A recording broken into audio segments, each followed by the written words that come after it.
নিজের নাম কি গ্রামে?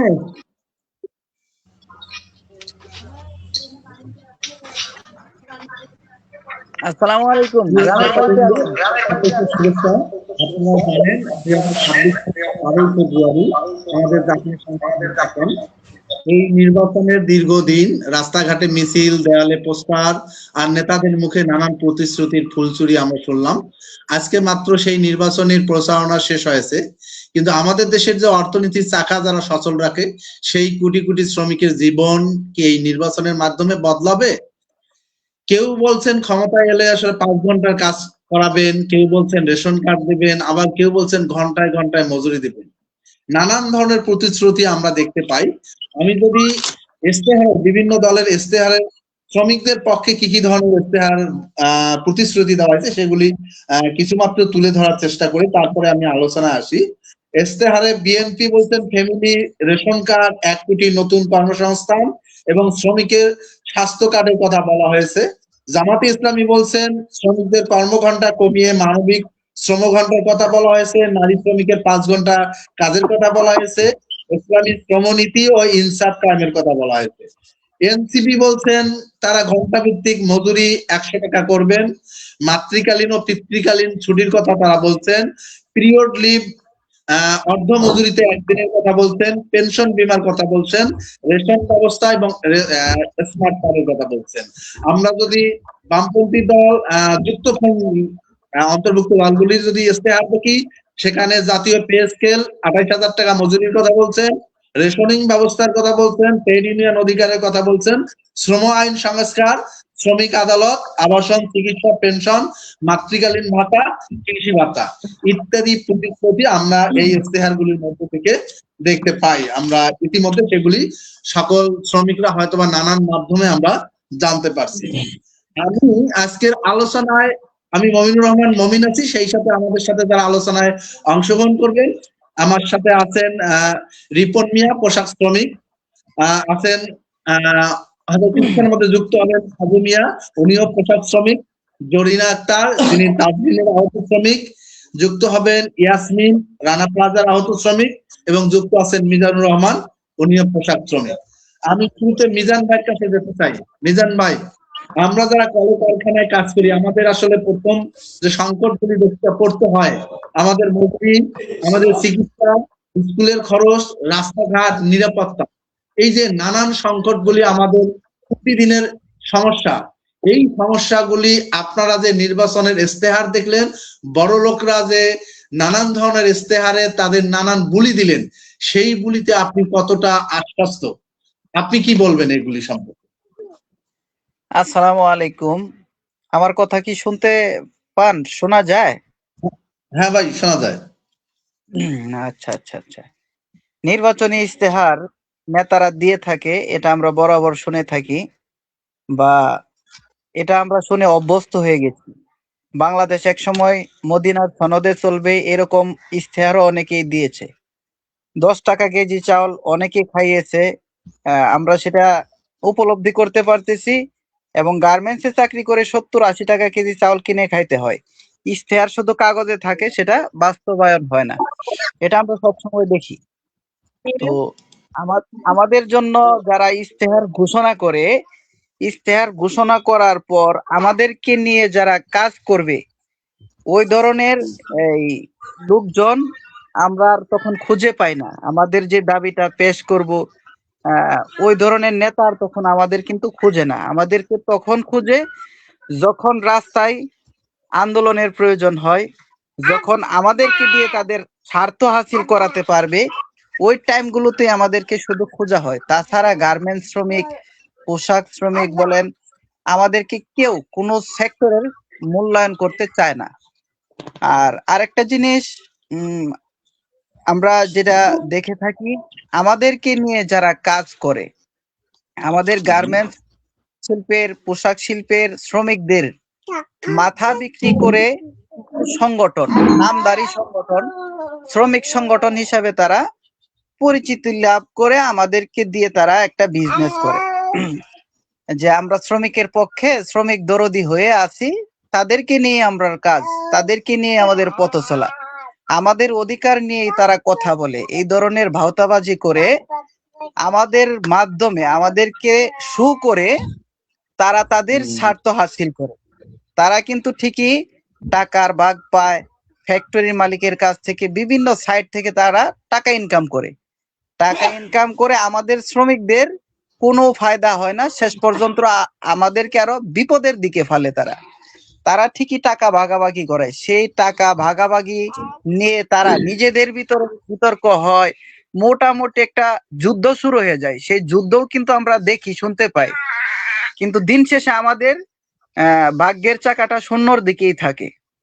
আমাদের এই আমরা অনেক সময় এই শ্রমিক সংগঠন নামে যে সংগঠনগুলো আছে, এরা অনেকটাই দালাল টাইপের, তাদের মাধ্যমে আমরা মোটামুটি অনেকটাই প্রতারিত। এগুলোকে আগে ঠিক করতে হবে, এবং এখানে শ্রমিক সংগঠন যেগুলো রাজনৈতিক নেতাদের সাথে আতাত করে আমাদেরকে বিক্রি করে, এটা আগে বন্ধ করতে হবে। এটা যদি বন্ধ করা যায় তাহলে হয়তো বা রাজনৈতিক ভাবে কিছু সফলতা আমাদের জন্য আসবে। আপনার তো সচেতন শ্রমিক, আপনি আপনার ভোট দিবেন। আপনি 5 বছর পরে যখন জাতীয় নির্বাচনগুলি আসে, তখন শ্রমিকরা সে নিজে তার স্বাধীনভাবে তার যে পছন্দের প্রার্থী তাকে সে ভোট দিতে পারে। এখানে হ্যাঁ, আপনি যেটা বলছেন তাদের বড় একটা ভূমিকা থাকার কথা, সেই জায়গাটা আপনার প্রশ্ন আছে, সেটা আমিও বুঝছি। কিন্তু আপনি তো স্বাধীনভাবে ভোট দেওয়ার মতো সেই ক্ষমতা রাখেন। আপনি আসলে কোন ধরনের প্রার্থী বাছাই করতে চান? আপনি কাদের, মানে আপনার এলাকায় যারা নির্বাচনী নানান প্রতিশ্রুতি দিচ্ছে, সেই প্রতিশ্রুতি যারা দিচ্ছে তাদের মধ্যে থেকে কাকে বাছাই করতে চান আপনি? মোমেন মিজান, আপনি এই প্রশ্নটা ধরে রাখেন, এটা আপনি এই মনে রাখেন। আর জরিনার লাইনে সমস্যা আছে, আপনি কি একটু জরিনাকে একটু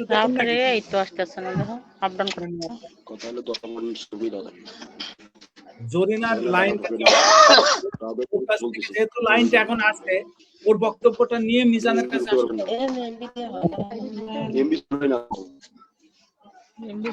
কোন আলোচনা শোনা যাইতেছে না, ওদিক থেকে সাউন্ড আসতেছে না। হ্যাঁ,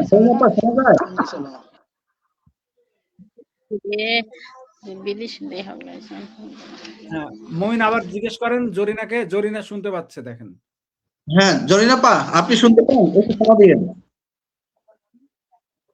জি, আচ্ছা, আমার নেটে অনেক প্রবলেম হচ্ছে, তো কথা আপনাদের ক্লিয়ার বুঝতেছি। আচ্ছা, আপনি যে এলাকায় অবস্থান করতেছেন সেই এলাকায় বিভিন্ন দলের বিভিন্ন প্রার্থী আছে, সেই প্রার্থীরা কি ধরনের প্রতিশ্রুতি দিচ্ছে আপনি কি ভাবতেছেন?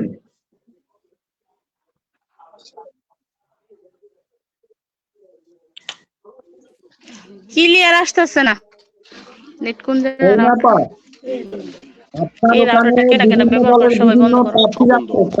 বাড়ি বাড়ি যাচ্ছেন, ঘরে ঘরে যাচ্ছেন, নানান ধরনের প্রতিশ্রুতি দিচ্ছেন। আপনি কি আপনার মনের যে ভাবনা, আপনার যে চাওয়া পাওয়া, সেইগুলি এই নির্বাচনে যারা প্রতিদ্বন্দ্বী আছেন তারা যে প্রতিশ্রুতি দিচ্ছেন সেইখানে আপনার ভাবনাগুলি আছে কিনা, আপনার চাওয়া পাওয়া গুলি সেখানে আছে কিনা?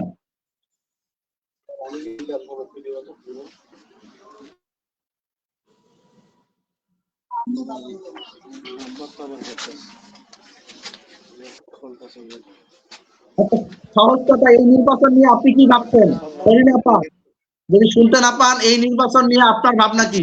জি, আপনার এই নির্বাচন নিয়ে আপনার ভাবনা কি? আমার ভাবনা কি তাহলে শুনেন। আমি সারা জাতির উদ্দেশ্য বলতেছি কথাটা, এবং আমার মন থেকে কষ্টতে আমি আজকে যখন লাইভে আসছি, এবং লাইভে সকলকে অসংখ্য ধন্যবাদ এবং সালাম। আমরা তাজদিনের ঘটনা ঘটছে 2012 24 নভেম্বর। যে কোনো সরকার আসুক, আমাদের দাবি এবং আমাদের লক্ষ্য একটাই, আগে রানা প্লাজার এবং তাজদিন শ্রমিকের সমস্যার সমাধান করতে হবে।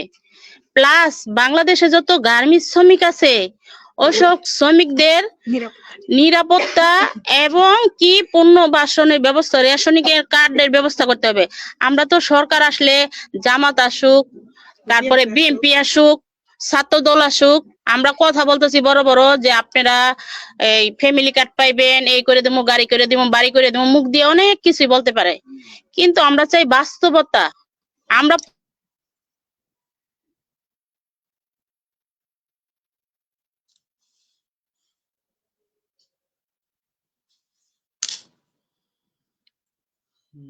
তার জিনিস বিচার হইতো, তাহলে সোহেল রানা এত বড় সাহস পাইতো না।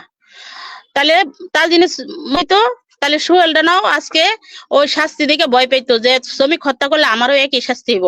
আমরা কোন জায়গায় বাস করতেছি? যে শিল্প দিয়া, যে শ্রমিক দিয়া বাংলাদেশ চলে, আমরা অর্থনীতির চাকা ঘুরাইয়া আমাদের জাতি লজ্জা, আমার বলতে আমি শ্রমিক হিসাবে লজ্জা করি যে আমরা অর্থনীতির চাকা ঘুরাইয়া আজকে 4 দফা দাবিতে আমি শ্রমিক নিয়ে ঝুঁকিপূর্ণ গার্মেন্টস এর ভিতরে বসে রয়েছি। আমাদের বড় বড় এমপি মন্ত্রীরা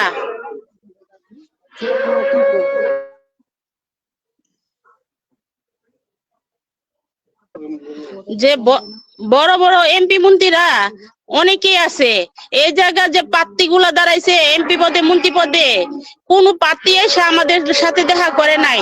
খালি একজন আসলে এলাকা থেকে সাকত ভাই আসছিল, এসে আমাদেরকে দুঃখ গুলা দেখে কান্না করে ফেলছে। সাকত ভাইকে ধন্যবাদ জানাই। আর আমাদের যে শ্রমিক 12টা সংগঠনের নেতারা আমাদেরকে ব্যবহার করলো, আজকে ওই সব নেতারাও নাই, মাত্র 2 জন নেতা ছাড়া আমরা কাউরে পাশে পাইতেছি না। যে কারণ সবাই চিনেন আমাদের মিন্টু ভাই, যে টেডিয়ন কেন্দ্রের, উনি আমাদের পাশে আছেন, 14 বছর ধরে আমাদের দুঃখগুলো দেখতেছে। তো এই নির্বাচনে যারা বড় বড় কথা বলতেছেন তাদের কাছে একটাই আমার আকুল আবেদন, যে সরকারে আসুন, যে দলে আসেন, শ্রমিক নিয়ে চিন্তা ভাবনা করবেন, শ্রমিকের নিরাপত্তা দিবেন। শ্রমিকের ন্যায্য পাওনার লাগে যদি নামে শ্রমিক, তাহলে পুলিশ যাতে শ্রমিকের গায়ে একটা টাচও যাতে না করে। আমি চাই না যে আমাদের শ্রমিক ভাই বোনরা জীবন দিয়ে তার ক্ষতিপূরণ নেক। 2 লাখ 2.5 লাখ টাকা দিয়ে আপনারা দাপা চাপা দিয়ে মালিকরে বাঁচায় দেন। আমার জীবনের মূল্য কি 2 লাখ টাকা? আমি 2 লাখ টাকার উপযুক্ত? আমরা দাবি করেছি তাদের শ্রমিকরা এক জীবনের আয়ের সমতুল্য ক্ষতিপূরণ। 2 নম্বর দাবি হলো পুনর্বাসন। 3 নম্বর দাবি হলো ফ্যামিলি সহকারে দীর্ঘমেয়াদী সুচিকিৎসা এবং মালিক সহকারে এই দোষী দায় ব্যক্তিদেরকে দ্রুত আইনের আওতায় নেওয়া, দৃষ্টান্তমূলক শাস্তি। 14 বছর ধরে চাই যাইতেছি, আমরা এখন ধরে বিচার পাই না। জানি না আমাদের অপরাধটা কি। আমরা শ্রমিক, কারণ মালিক পক্ষ যে সরকার, এই মালিকের নিরাপত্তা দেয়, শ্রমিকের কোনো নিরাপত্তা নাই। আজকে দেখেন বাংলাদেশের শিল্প কারখানা দিয়ে ভাগ্যের উন্নত হইতেছে, তাহলে আমাদের শ্রমিকের ভাগ্য কোথায়? আমরা এখনো রাস্তায় পড়ে রয়েছি। এমন কোন ব্যক্তিবান মানুষ, হৃদয়মান ব্যক্তি এসে আমাদের পাশে দাঁড়ায় নাই, বা 1 গ্লাস পানি দিয়েও জিজ্ঞাসা করে নাই আমরা তার জিনিস শ্রমিক। কিন্তু যদি সরকারি লোক এই জায়গায় বসতো, কোন এমপি মন্ত্রীর পোলা বসতো, মিডিয়ারও, বাংলাদেশের মিডিয়ারও অভাব থাকলো নইলে, প্লাস প্রশাসনের নিরাপত্তা পাইতো। আমরা জীবনের নিরাপত্তা দিয়ে জীবন মরণ ত্যাগ করে আমরা 4 দফা দাবিতে ভবনের নিচে বসে এসেছি। তা আমার এই নির্বাচনে যারা বড় বড় কথা বলতেছেন, এই করে দিবে, বাস্তবতা দেখান। আমরা চাই বাস্তবতা। আমরা কথায় বিশ্বাসী না, আমরা কাজে বিশ্বাসী। আমরা চাই কাজ। কে কি ঘোড়া কিনে দিলেন, হাতি কিনে দিলেন, মোষ কিনে দিলেন, বড় বড় কথা কই আপনি আইবেন, পরে রাস্তায় নামতে হইব, শ্রমিকরা কি করবেন? গুলি করে মাইরা ফেলবেন। তার লাশের মূল্য আপনি 1 লাখ টাকা দিয়ে দিলেন, 2 লাখ টাকা দিয়ে দিলেন, লাশ মাটি দিয়ে দিলেন। আপনি কি জানেন যে একটা ফ্যামিলিতে একটা শ্রমিক হারাইলে একটা ফ্যামিলি নিঃস্ব হয়ে যায়? আমরা প্রত্যেকটা শ্রমিকের নিরাপত্তা চাই। প্রত্যেকটা শ্রমিক যাতে তার ন্যায্য অধিকারটা পায় এবং শ্রমিক যাতে কোনো হয়রানি না হয়। আমরা যে কোনো সরকার, যে কোনো দল আসুক, তাদের কাছে আমাদের আকুল আবেদন একটাই, আমরা বাস্তবায়ন চাই। এবং আমাদের 4 দফা দাবি, আমরা তারজিন রানা প্লাজার যে যৌথভাবে কাজ হইতেছে, 1 নম্বরে আমাদের কাজটা যাতে সুস্থভাবে করে দেয়। আমরা হয়রানি হতে চাই না, আমরা ভিক্ষা চাই না, পূরণ চাই না। আমি চাই আমার ন্যায্য অধিকার এবং শ্রমিকের অধিকার। শ্রমিকের এক প্রতিনিধি হিসাবে, শ্রমিক হিসাবে এই সকলের জাতির কাছে আমার দাবি যে আমার যুক্তি দিতে সবাই আপনারা আমি জানি একমত থাকবেন। এটাই হলো আমার কথা। এই যে আপনাদের যে 4 দফা দাবি, আপনাদের এখানে যে সাখাওয়াত এসছে, উনি কোন দলের? উনি কি এই 4 দফা দাবি বাস্তবায়নের কোনো প্রতিশ্রুতি দিয়েছে? বা এখানে বিএনপি, জামাত বা অন্যান্য যে দলগুলো নির্বাচন করছে, তারা কি আপনাদের এই 4 দফা দাবি বাস্তবায়ন? আমার কথা কি শুনতে পারছেন কিনা আমি জানি না। মমিন, আপনি আরেকবার একটু ট্রাই করে দেখবেন নাকি এই কথাগুলো বলে? আমি যে আচ্ছা, আপা, আপনার এখানে যে প্রার্থী আছেন, আপনার সাথে সাক্ষাৎ করছেন, তিনি কোন দলের? এর বাইরে আরো অনেক দলের প্রার্থী ছিল, তারা আপনার সাথে সাক্ষাৎ করছেন কিনা? কোনটা ছিল গণ অধিকার পরিষদের এই বিএনপির ওই আশুলিয়ার সাকত ভাই, ওনারা আসছিল আশুলিয়া সাভার নিশ্চিন্তাপুরে আইসা তাজদিনের ভবনের শ্রমিকের অবস্থা দেখে উনি কান্না করে ফেলছিল এবং কিছু খাবারও দিয়ে গেছে। আর মিন্টু ভাই লাগাতারে আমাদের পাশে আছে। কিন্তু সুলতান স্যার, আপনার যে 4 দফা দাবি, সেই দাবি সম্পর্কে তার বক্তব্য কি ছিল? উনি বলছে যে তোমাদের এটা ন্যায্য অধিকার, এটা তোমাদের ন্যায্য দাবি, এটা যে এই ন্যায্য দাবিটা বাস্তবায়ন হোক। আমি কথা দিলাম যদি ওই দাবির জন্য আমার তোমাদের পাশে রাস্তা তো থাকতে হয়, আমি থাকবো ইনশাল্লাহ, এই কথা বলছে। ওনার দল যদি ক্ষমতায় যায় তাহলে কি উনি এই কথা সংসদে তুলবেন কিনা, এটা নিয়ে সংসদে লড়াই করবেন কিনা?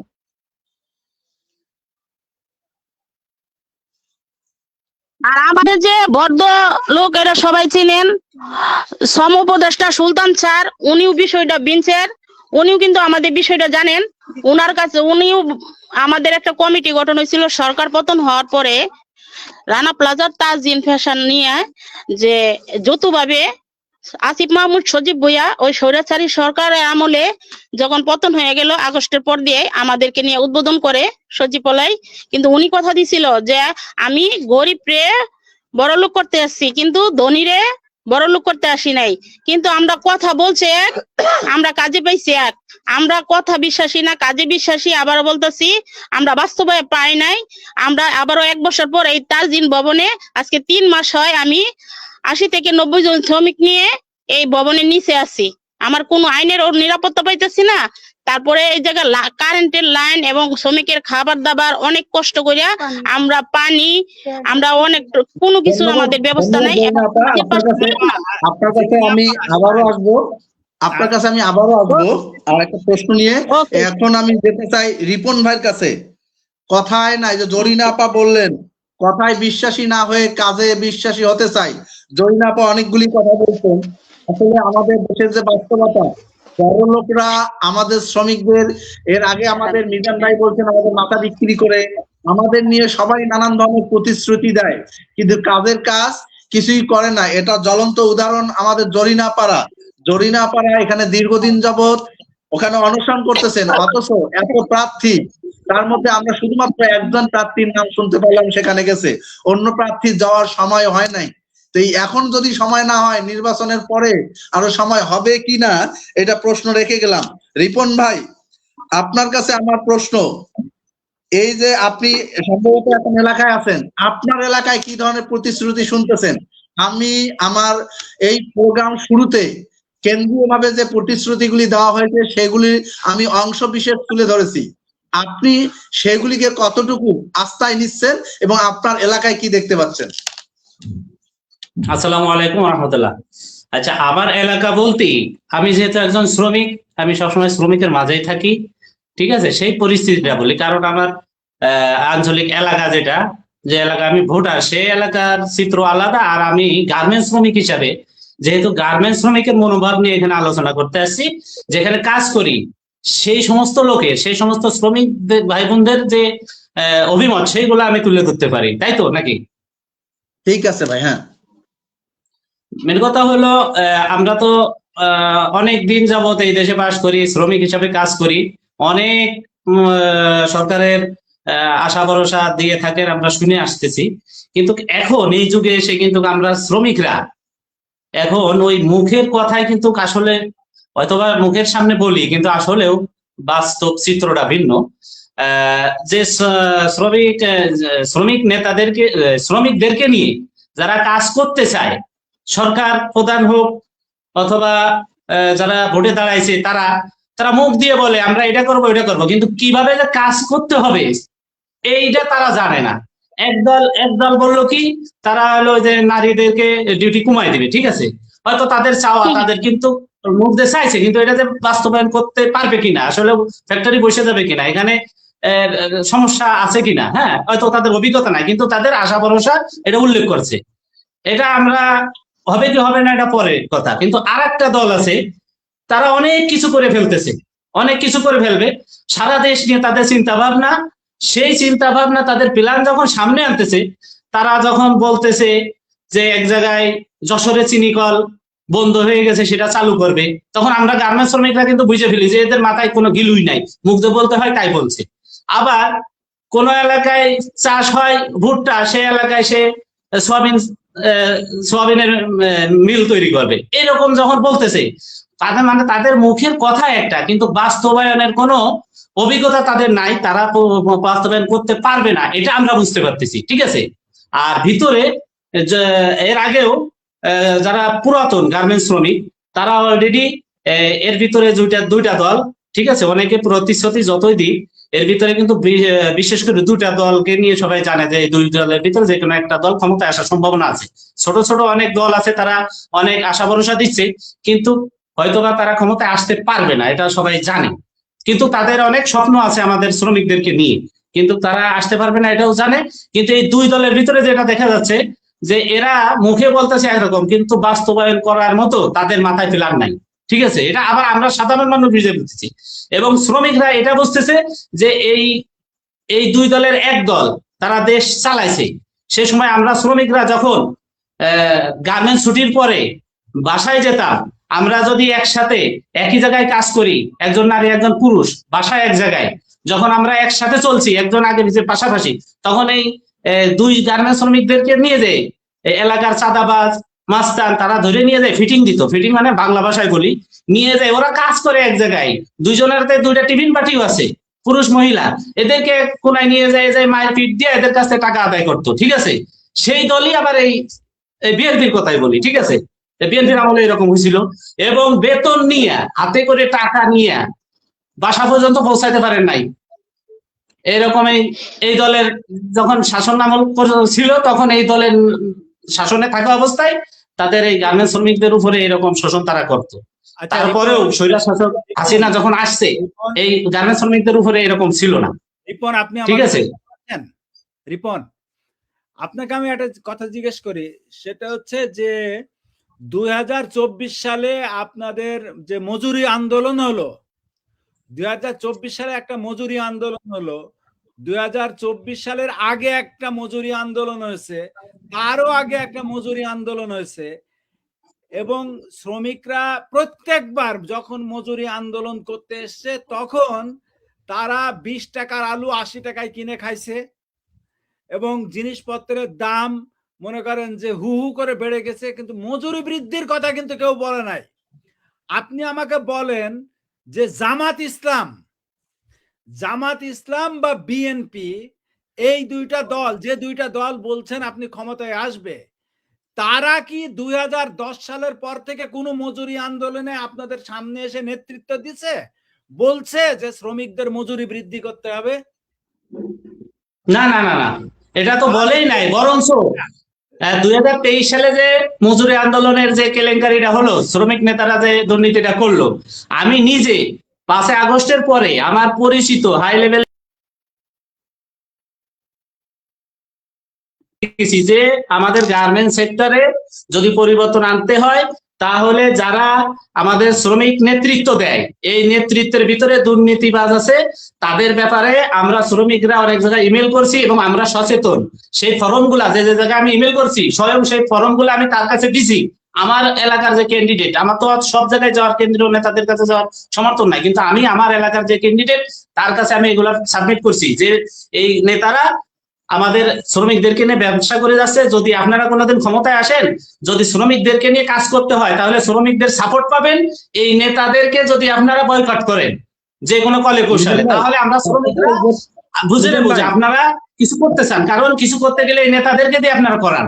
তা আমি এটা ধরাই দেওয়ার পরেও এখন দেখতেছি যে শ্রমিক নেতারা ওই গত সরকারের দালালি করতো, টাকা খেয়ে আমাদের মজুরি কমাইতেছে, সেই সমস্ত শ্রমিকদেরকেই ওই বিএনপির দলের নেতারা টাকা দিয়ে আপ করে নিয়েছে এবং সেই শ্রমিক নেতারা ফেসবুকে এসে স্ট্যাটাস দিচ্ছে, আমাদের শ্রমিকদেরকে আবেদন করতেছে যে আমরা অলরেডি গাজীপুরের এক শ্রমিক নেতা বলছে যে আমরা 33টা গার্মেন্টস ফেডারেশন। হ্যাঁ রিপন ভাই, জাফর ভাই যেটা জানতে চাচ্ছিল যে দেখেন এই যে রানা প্লাজার ঘটনা ঘটলো, তাজরিনের ঘটনা ঘটলো, জিনিসপত্রের দাম বাড়লো, মজুরি বৃদ্ধি আন্দোলন হইলো, ওখানে শ্রমিকরা গুলিবিদ্ধ হইলো, মারা গেল, কিন্তু এই ইস্যুগুলি ধরে এই যে এখন যারা নির্বাচনে নানান প্রতিশ্রুতি দিচ্ছে যে প্রার্থী কিংবা যে দলগুলি, তাদের কাউকে কি এই সামনের সারিতে এসে বা তারা কখনো এই শ্রমিকদের ইস্যুগুলি ধরে কখনো কোনো কথা বলছেন কিনা, আপনার কি মনে হয়? না না না, না এরা রাজনৈতিক পরিচয় কোনোদিন, শুধু এই দুই দল না,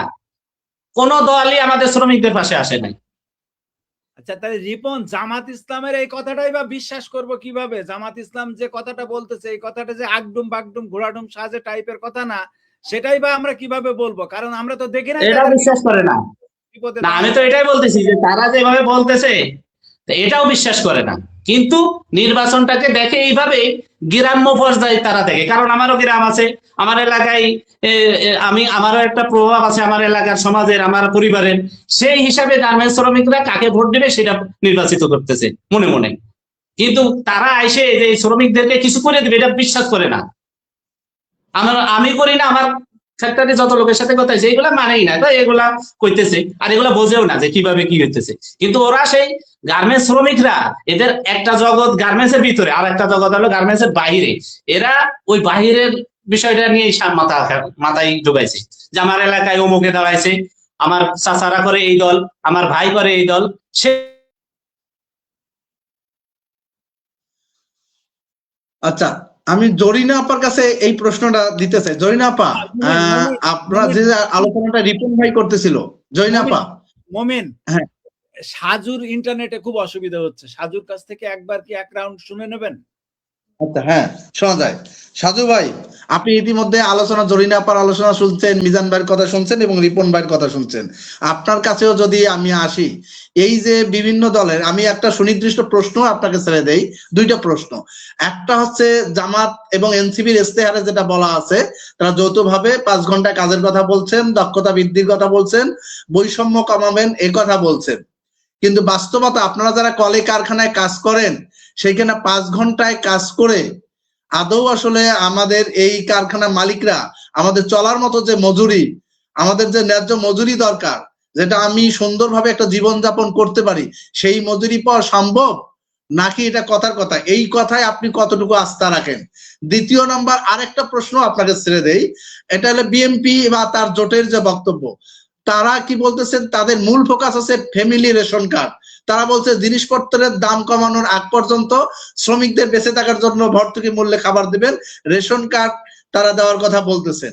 তো এইটাই কি একমাত্র সমাধান নাকি আপনাদের বেতন বাড়া দরকার? আর একটা কথা, রিপন ভাই যেটা বলছিল যে তাদের নানান ধরনের নির্যাতন, তাহলে এখানে যে সিন্ডিকেট গুলি আছে, আমরা জানি ইতিমধ্যে যে রেশনের কার্ড গুলি ছিল এখানে দলীয় লোক ছাড়া, টাকা ছাড়া এই রেশন কার্ড গুলি হয় না, তাহলে এই সিন্ডিকেট দমানো জরুরি কিনা, আপনি কি মনে করেন?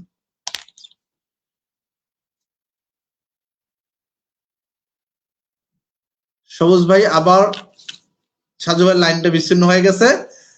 আমি তাহলে জরিনা আপার কাছে আসি।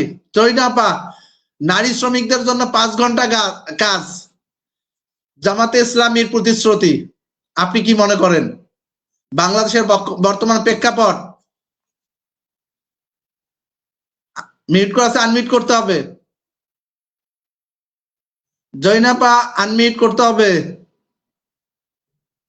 আপনাকে শোনা যাচ্ছে না। জরিনা আপা, শোনা যাচ্ছে না, আপনার মিউট করা আছে, আনমিউট করতে হবে। আমরা বাস্তবতা চাই এবং লিখিত প্রমাণ চাই যে শ্রমিকের জন্য এই করবে। এটা আমার বিশ্বাস হচ্ছে না, মুখের কথা বিশ্বাস নাই, কাজে বিশ্বাসী আমরা। হয়তো লিখিত ইস্তেহার দিচ্ছে। একটা জিনিস শুনেন, একটা জিনিস আমি মনে করে দেই, আবারও মনে করি, আপনি যে প্রশ্নটা করছেন এই প্রশ্নটার আশা করি আমি উত্তর দিছি, কিন্তু আমি মুখে বিশ্বাসী না। আপনি নির্বাচনের আগে স্ট্যাম্প করেন কোডের মাধ্যমে যে শ্রমিকের জন্য আমরা এই করব, এই লিখিত এই স্ট্যাম্প করে দিয়ে গেলাম, লিখিত দেন, আমরা লিখিত প্রমাণ চাই। 1 নাম্বার, আমরা ডাক্তার ইউনূস স্যারে আমরা শ্রদ্ধা করি এবং ভালোবাসি, অনেক সম্মানীয় ব্যক্তি। উনি ক্ষুদ্রঋণ থেকে অনেক কিছু করছিলেন, কিন্তু ওনার কাছে আমরা বারবার আবেদনপত্র দেওয়ার পরেও এখন তুই আমরা রাস্তায় বসে রয়েছি। তাহলে যে সরকারে আসুক বড় লোকের জন্য আসে, যে সরকারে আসুক উনি ওই মালিক পক্ষের জন্য আসে, আমাদের শ্রমিকের জন্য কোনো সরকার নাই। এমন লিখিত প্রমাণ দিতে পারবে যে শ্রমিকরা এই সুবিধাগুলা পাইবো আমরা আসলে? আমরা যে কোনো প্রার্থী আসুক আমাদের কোনো দুঃখ নাই, কিন্তু শ্রমিক বান্ধব সরকার চাই। আচ্ছা, শ্রমিক বান্ধব সরকার চান। এই সরকার যখন নির্বাচিত হয়, আমরা জানি বাংলাদেশে এবারও প্রায় 12 কোটি প্লাস ভোটার, সেই ভোটারদের বড় একটা অংশ শ্রমজীবী মানুষ। তাহলে এই শ্রমিকরাই ভোট দিয়ে তাদেরকে সংসদে পাঠাচ্ছে। তাহলে আমরা কি শ্রমিক বান্ধব সরকার গঠনে ব্যর্থ? শ্রমিক বান্ধব প্রতিনিধি যাচাই করতে ব্যর্থ? কি মনে করেন আপনি? আমরা ব্যর্থ না। আমরা ব্যর্থ কেমনে? আমরা আশাবাদী যে আপনি আমার কথা দিয়েছেন, আপনি আমরা অন্ধবিশ্বাস করছি, কিন্তু বিশ্বাস যে ঘাতকপনা করবেন এটা তো আমরা জানি না। আপনারা শ্রমিকদেরকে, যে কোনো সরকার আসুক, যে কোনো এমপি মন্ত্রী আসুক, যে কোনো শ্রমিক নেতা আসুক, শ্রমিকরা খালি ব্যবহার করে। কিন্তু শ্রমিক যখন বিপদে পড়ে রাস্তায় নামতে, তখন শ্রমিকরা গুলি করে মারা হয়, তার কোনো বিচার হয় না, শ্রমিকের ক্ষতিপূরণ দেয় না, শ্রমিকের নামে মিথ্যা মামলা হয়, ফ্যাক্টরি তালা বন্ধ করে শ্রমিক পুরায় মারা হয়, ফাটল গার্মেন্টসের ভিতরে জোর করে তুলে শ্রমিক হত্যা করা হয়। আজও কি দেখছেন কোন মালিকের শাস্তি? জাতির কাছে আমার প্রশ্ন। এইটা 54 বছরে আমরা এটা দেখলাম, এটা পরিষ্কার। 54 বছরে যারা ক্ষমতা এসেছে তারা ধারাবাহিক ভাবে শ্রমিকদেরকে নানান প্রতিশ্রুতি নির্বাচনের সময় দিছে, কিন্তু নির্বাচনের পরবর্তীতে আপনি বললেন আপনার বাস্তব জীবন থেকে আপনি একজন আহত শ্রমিক, সেখানে আপনি ক্ষতিপূরণ পাননি, আপনি কারখানার নিরাপত্তা পাননি, আপনি সুচিকিৎসা পাননি, আপনি বিচার পাননি। 14 বছর যাবত আপনি লড়াই করে যাচ্ছেন, কিন্তু সামনে পাবেন তার নিশ্চয়তা কি? এই একই মানুষ, একই দল। আচ্ছা, আমি বিশ্বাস করি না। আমি যদি জরিনাপা, এই যে সাখাওয়াত ভাই এসেছিল বিএনপি তো উনি না, তো উনি যে আপনাদের কাছে এসেছিল, আপনি কি ওনাদেরকে জিজ্ঞেস করছিলেন তাজরিনের শ্রমিকদেরকে পুড়ায়ে মেরে ফেলছে 2013 সালে, আজকে 2025 সাল, 13 বছর পার হয়ে গেছে। এই 2012 সালে 2012 সালে আজকে 14 বছরে পড়ছি আমরা। তাহলে 14 বছরে উনি কি একবারও এসে খোঁজ নিছে? উনার দল একবারও এসে খোঁজ নিছে? আজকে নির্বাচন বলে আসছে, কিন্তু আগে আসছে কিনা কোনোদিন? না, আমরা তো আগে দেই না। আগে আমরা অনেক 3 মাস পেস ক্লাবে ছিলাম, আন্দোলন করছি। 20 সালে পুলিশ দিয়ে স্বৈরাচারী সরকার ভূত 4টা বাজে গরম পানি এবং টিএসএল গ্যাস লাঠি চাষ সব করে আমাদেরকে এক কাপড়ে তুলে দিছিল এবং পঙ্গুত্ব বানাইছিল, আহত শ্রমিক গুলারে আর আহত করে দিছিল। আমাদের দাবি ছিল আমরা ভিক্ষা চাই না, করোনা চাই না, আমরা চাই এক জীবনের আয়ে সমতুল্য ক্ষতিপূরণ। এবং কিছু শ্রমিক আছে আমার যে 49 জন তালিকা থেকে ভয় বৃদ্ধিতে দেশে চলে গেছিল, বাদ গেছিল, এইগুলারে সরকারি তালিকা করার জন্য আমরা ওই দাবিগুলা জানাই আসছি। ক্ষতিপূরণের আওতায় না, যে টাকাটা আমাদেরকে চিকিৎসার বাবদ দিছিল 4 বছর পর, এটা চিকিৎসার ভাতা আমার এক জীবন আয়ের সমতুল্য। এবং 4 দফা দাবি না মান্য নিলে আমরা এই তাজরিন ভবনে আবারও জীবন দিব, কিন্তু আমরা জীবিত যাব না, কারণ আমার এটা অধিকার। আমি যে শ্রমিক নিয়ে বসছি, আমি জীবন মরণ ত্যাগ দিয়ে, কারণ আমাদের পাশে কেউ পাইতেছে না। আমরা চাইছি সুশীল সমাজের মান্যগণ্য ব্যক্তিরা সবাই আমাদের পাশে থাকবে, কিন্তু সবাই বড় বড় কথাই বলেন, কোন শ্রমিকের কথা তোলেন না। আমরা দেখলাম না যে কোন প্রার্থী এত বড় বড় মিটিং এ গেছেন, ইয়ারা গেছেন, নেতারাও গেছেন, যে এনে তাজরিনের শ্রমিক 3 মাস ধরে পড়ে রয়েছে, তোমরা কি কেউ গেছো? আমাদের যাওয়ার দরকার ছিল? এই রাষ্ট্রের কি দায়িত্ব আছে? দায়িত্ব নাই, কারণ আমাদের শ্রমিকের লাশের মূল্য নাই।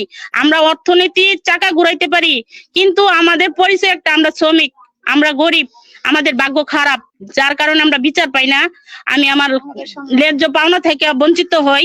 এই যে শ্রম আইন, আমরা কইছিলাম শ্রম আইনটা পরিবর্তন কইরা আমাদের ক্ষতিপূরণটা দেওয়া হোক, 14 বছর ধরে কইছি সংশোধন করার জন্য, কিন্তু এই শ্রম আইনটা হইছে মালিক পক্ষ, শ্রমিকের জন্য না। এটা জাতির লজ্জা যে শ্রমিক দিয়া রাষ্ট্র চলে, এই শ্রমিক দিয়া বাংলাদেশের উন্নয়ন হচ্ছে। আজকে শ্রমিকের ভাগ্যের উন্নয়ন কই? শ্রমিকের রেশন করে দিমু, রেশন দিতাছি, শ্রমিকের বাড়ি ভাড়া বাড়ে, শ্রমিকের দোকান বিল আছে, শ্রমিকের বাচ্চার স্কুল খরচ আছে, কই? এইগুলার তো কোনো ইয়া নাই, পুনর্বাসন নাই, এইগুলা তো বেতন তো বাড়ে না। শ্রমিকে মাথার গাম পায়ে ফলাইয়া, একটা শ্রমিক দিন থেকে রাত তুরি গাম মাথার ফলাইয়া, তারপরে শ্রমিকটা বাসা নিরাপত্তা ভাবে যাইবো কিনা তার কোনো গ্যারান্টি নাই। তারপরে এমনও শ্রমিক আছে অসুস্থ হইলে কারখানায় মারা যায়। ওই এই শ্রমিক গুলার লাশ ওই আপনি 2-2.5 লাখ টাকা দিয়ে দাপা চাপা দেন, কোনো বিচার আমরা পাই না। তাহলে শ্রমিকের জন্য যে আপনি ভুল ভবিষ্যতে কিছু করবেন, এটার গ্যারান্টি কি? আপনার গ্যারান্টি দেন, নিষ্ঠামে লিখিত দেন, কোর্টের মাধ্যমে আসেন, আইসা পরে নির্বাচন দেন। বড় বড় কথা কইয়া আমাদের এই 14 বছরের আগুন আবার জ্বালেন না। তাহলে আমরা তাজিনের, আমি জাতির কাছে প্রশ্ন করতে, তাজিনের শ্রমিক এখনো রাস্তায় কিসের জন্য? কেন বাংলাদেশে কি মানুষ নাই? বাংলাদেশে কি ও বড় বড় উপদেষ্টা বড় বড় কথা বলছিল, কই কে আসছে আমাদের পাশে? আমাদের পাশে তো কেউ আসে না। কেন আমরা কি অর্থনীতির চাকা ঘুরাই নাই? আমরা কি শ্রমিক না? তাহলে মালিক এত বড় একটা খুনি মালিক 124 জন শ্রমিক পুরো মেরে ফেলছে, এখনো খোলা আকাশের নিচে ঘুরে বেড়ায়, তার কোনো শাস্তি নাই। তাহলে মালিকের পাহারাদার যে আসে সে, কিন্তু শ্রমিক বান্ধব কেউ দেখতেছি না ভাই। আর ভবিষ্যতে যে পাবো এমন আমার কোনো আশা নেই। আমি কথাতে বিশ্বাসী না, কাজে বিশ্বাসী। ঠিক আচ্ছা, আমি মিজান ভাইয়ের আগের প্রশ্নে ফিরে আসি। মিজান ভাই, যে কথায় আপনি ছেড়ে গেছেন, তারপরে আমি রিপন ভাইয়ের কাছে আসবো। মিজান ভাইয়ের কাছে আসি। আমরা গত নির্বাচনগুলিতেও দেখছি আমাদের শ্রমিক প্রতিনিধি যারা ছিল তারা বিভিন্ন দলের কাছে গেছেন, দলের বিভিন্ন নেতাদের সাথে কথা বলছেন, কখনো এককভাবে গেছেন, কখনো যৌথভাবে গেছেন। কিন্তু গত আমরা 17 বছরের কথা বলি বা তার আগেরও যদি আমরা অবস্থাগুলি দেখি, আপনাদের আলোচনার মধ্য থেকেই আসবে যে কখনো শ্রমিকদের সংকট নিয়ে, শ্রমিকদের সমস্যা নিয়ে, শ্রমিকদের হত্যার বিচার নিয়ে, শ্রমিকদের মজুরি নিয়ে কখনো কোনো জনপ্রতিনিধি সংসদে কোনো কথা বলেননি। তাহলে আমরা এত কিছু দেখার পরেও আমরা এবারও দেখলাম শ্রমিক সংগঠনগুলি বিভিন্ন গ্রুপ হয়ে তারা বিভিন্ন প্রতিনিধিদের কাছে যাচ্ছেন, তাদের কথা বলতেছেন, তারা তাদের কথা শুনতেছেন এবং তারাও কিছু দাবি তুলতেছেন। আপনারা সামনে নির্বাচনের পরে এই যে তারা যে দাবিগুলি তুলতেছেন বা ওখান থেকে প্রতিশ্রুতি নিচ্ছেন, এগুলি কতটা ভরসা রাখেন? আচ্ছা, আমি যে প্রতিষ্ঠানে কাজ করি এই প্রতিষ্ঠান একেবারেই মানে নির্বাচনী এলাকা। এখানে বিভিন্ন দলের প্রার্থী রয়েছে এবং ওখানে স্থানীয় শ্রমিকরা অনেকেই চাকরি করে এবং এখানে খুব ভালো ভালো প্রার্থী তাদের প্রচারণা করতেছে। মেইন রোড সংলগ্ন একটা ফ্যাক্টরি, ওই কোন দলের একটা প্রার্থী আমাদের ফ্যাক্টরিতে আসে নাই এবং শ্রমিকদের সাথে দেখাও করে নাই। যে আমার এই এলাকার অনেক স্থানীয় শ্রমিক কাজ করে, তাদের সমস্যার কথা আমরা জানি এবং তাদের সাথে কথা বলি। আসলেই কোন দল বা কোন দলের নেতা শ্রমিকদেরকে নিয়ে ভাবে না, এটাই সত্যি। ওনাদের মানে এখন বর্তমান যারা নির্বাচন করে সবাই টাকাওয়ালা ব্যক্তি, তারা টাকা দিয়ে ভোট কেনার ধান্দা। এই কারণে তারা শ্রমিকদেরকে কখনো সামনে নিয়ে আসতে চায় না বা এটা তাদের মাথায় থাকে না। যেমন একটা প্রার্থী 20 লক্ষ 25 লক্ষ টাকা, সরি, এই 15 থেকে 20 কোটি টাকা বাজেট রাখতেছে একটা নির্বাচনে, একটা এমপি প্রার্থী বা প্রতিদ্বন্দ্বী প্রার্থী তার থেকে আরো বেশি রাখতেছে। তাদের চিন্তা ভাবনা হলো আমরা টাকা দিয়ে ম্যানেজ করব, শ্রমিকদের নিয়ে চিন্তা ভাবনা করার দরকার নাই, ওটা পরের সাবজেক্ট। তা না হলে আমাদের ফ্যাক্টরিতে একটা প্রার্থীও আসে নাই। আর ইশতেহার এগুলো তো হলো তাদের মুখের কথা, নির্বাচনের পর আমাদেরকে আর কেউ মূল্যায়ন করবে না, দেখবেও না। এই যে আজকের অবস্থা দেখেন, আজকে এবং গতকালকে গার্মেন্টস ফ্যাক্টরি গুলো ছুটি হয়েছে, হওয়ার পর রাস্তায় লাখো লাখো মানুষ বিভিন্ন জায়গায় দাঁড়িয়ে আছে, গাড়ি পাইতেছে না, বাড়িতে যাবে, নিজের পকেটের টাকা খরচ করে বাড়িতে যাবে ভোট দেওয়ার জন্য, গাড়ি পাইতেছে না। আর গাড়ি পাইলেও সেই গাড়ি যেখানে আমি 200 টাকা দিয়ে অনায়াসে যাতায়াত করতে পারি, সেখানে 700-800 টাকা ভাড়া দিতে হইতেছে। নির্বাচনের আগে শ্রমিকদেরকে ছুটির ব্যবস্থা করলো, কিন্তু এটা চিন্তা করলো না যে একটা শ্রমিক গ্রামে যাবে, যেমন ঢাকা থেকে সে উত্তরবঙ্গে যাবে, সেখানে এমনি নর্মাল ভাড়া 600 থেকে 700 টাকা। এখন নির্বাচন উপলক্ষে সেটা 1000-এর উপরে গিয়ে 1200-র উপরে গিয়ে দাঁড়াইছে। তাহলে একটা শ্রমিক কিভাবে সে বাড়িতে যাবে, ভোট দিবে, ফিরে আসবে? এই চিন্তা কি প্রার্থীদের মাথায় ছিল? নেই, সরকারের মাথাও নেই। যেমন আমাদেরকে সরকার 11 তারিখ এবং 12 তারিখ 2 দিন সাধারণ ছুটি ঘোষণা করছে 10 তারিখ, সেটা হলো বিশেষ ছুটি শিল্পাঞ্চলের জন্য।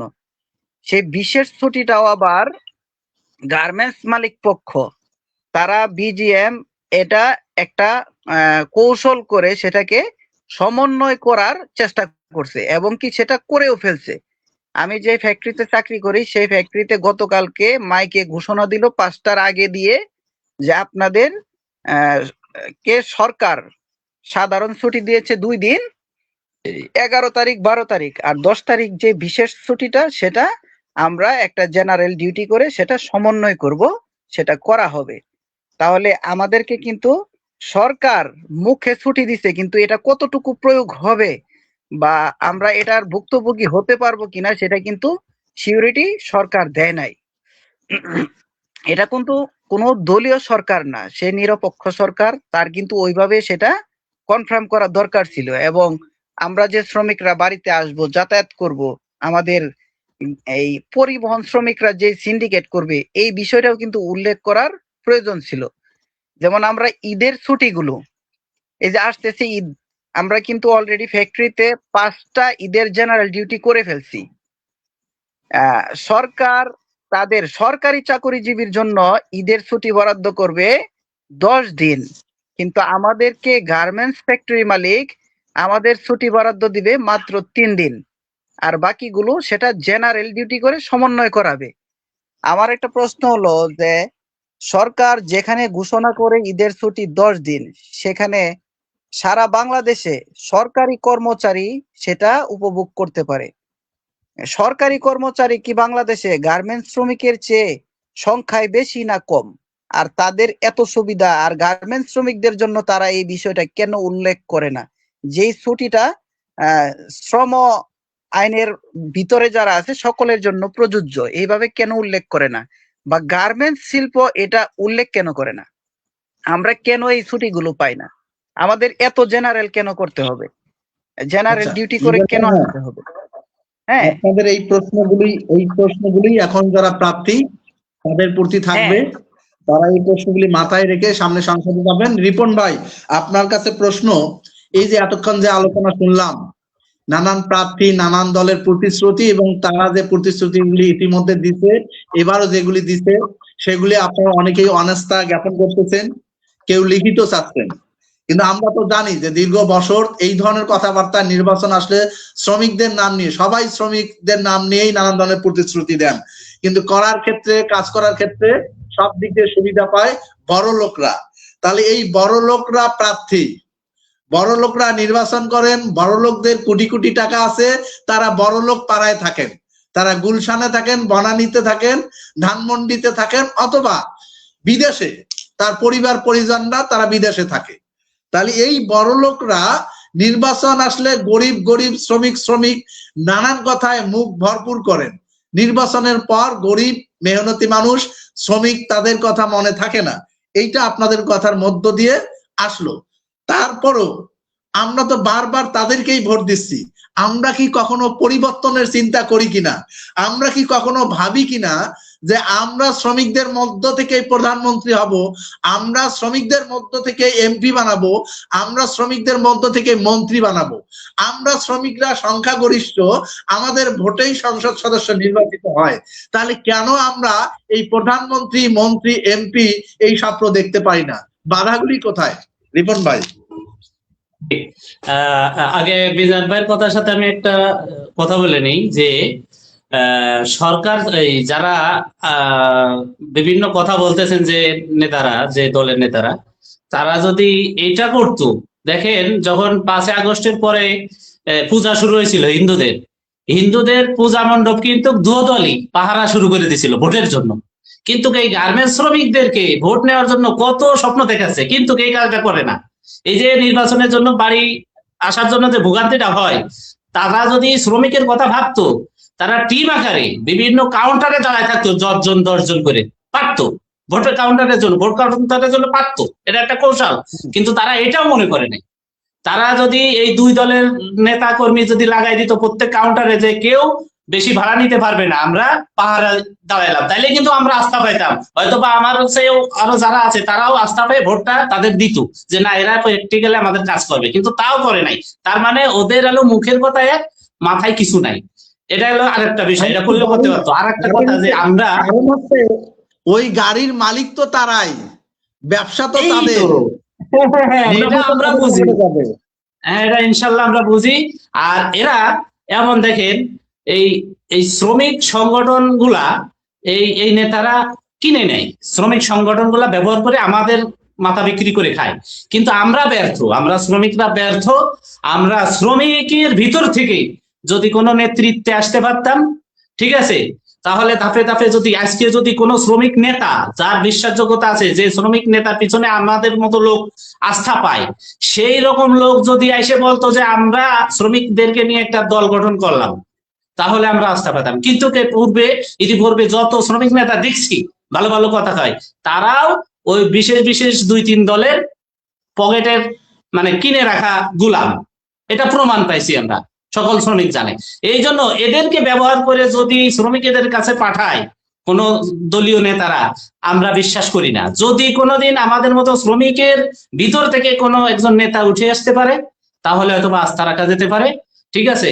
এবং পর্যায়ক্রমে যদি ডাক দেয় যে না আমরা নিজেরাই সরকারে যাব, তাহলে কিছু একটা ঘটবে ইনশাল্লাহ।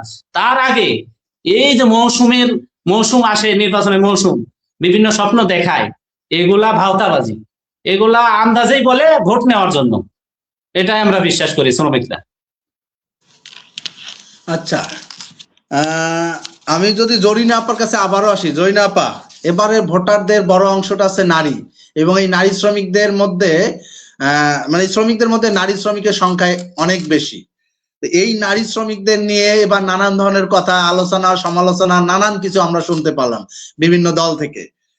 এগুলি নিয়ে আমরা নানান তর্ক বিতর্ক অনেক কিছু দেখেছি। কিন্তু আপনি জরিনা আপা, আপনি কারখানায় দীর্ঘ বছর কাজ করেন, আপনি নিজে একজন আহত শ্রমিক, নিজে লড়াই করে যাচ্ছেন নিজের সুচিকিৎসার জন্য, নিজের ক্ষতিপূরণের জন্য, সেই সাথে সাথে আপনার সহকর্মীদের।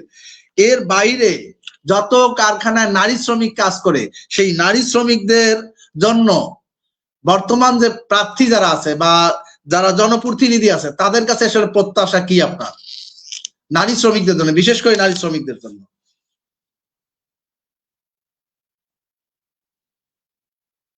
আপনাকে শোনা যাচ্ছে না,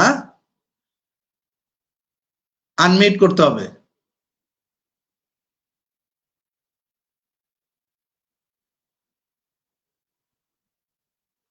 জরিনা আপা, শোনা যাচ্ছে না?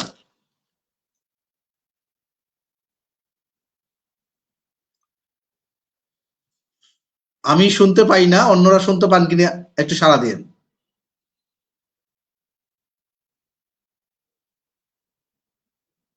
শুনতে পাচ্ছি না। আচ্ছা, জয়না আপার কথা শুনতে পাচ্ছি না। আমি আবারও মিজান ভাইয়ের কাছে আসি।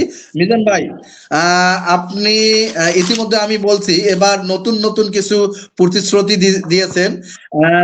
এর মধ্যে যদি দেখি, মাতৃকালীন ছুটির কথা বলছেন 6 মাস, পিতৃকালীন ছুটি 1 মাস, তারপরে পিরিয়ড লিভ অর্ধ 1 দিন, প্রতি মাসে 1 দিন অর্ধ মজুরিতে, পেনশন সহ আরো নানান কিছু বিষয় আসছে, কৃষি শ্রমিকদের জন্য ভাতার কথা আসছে।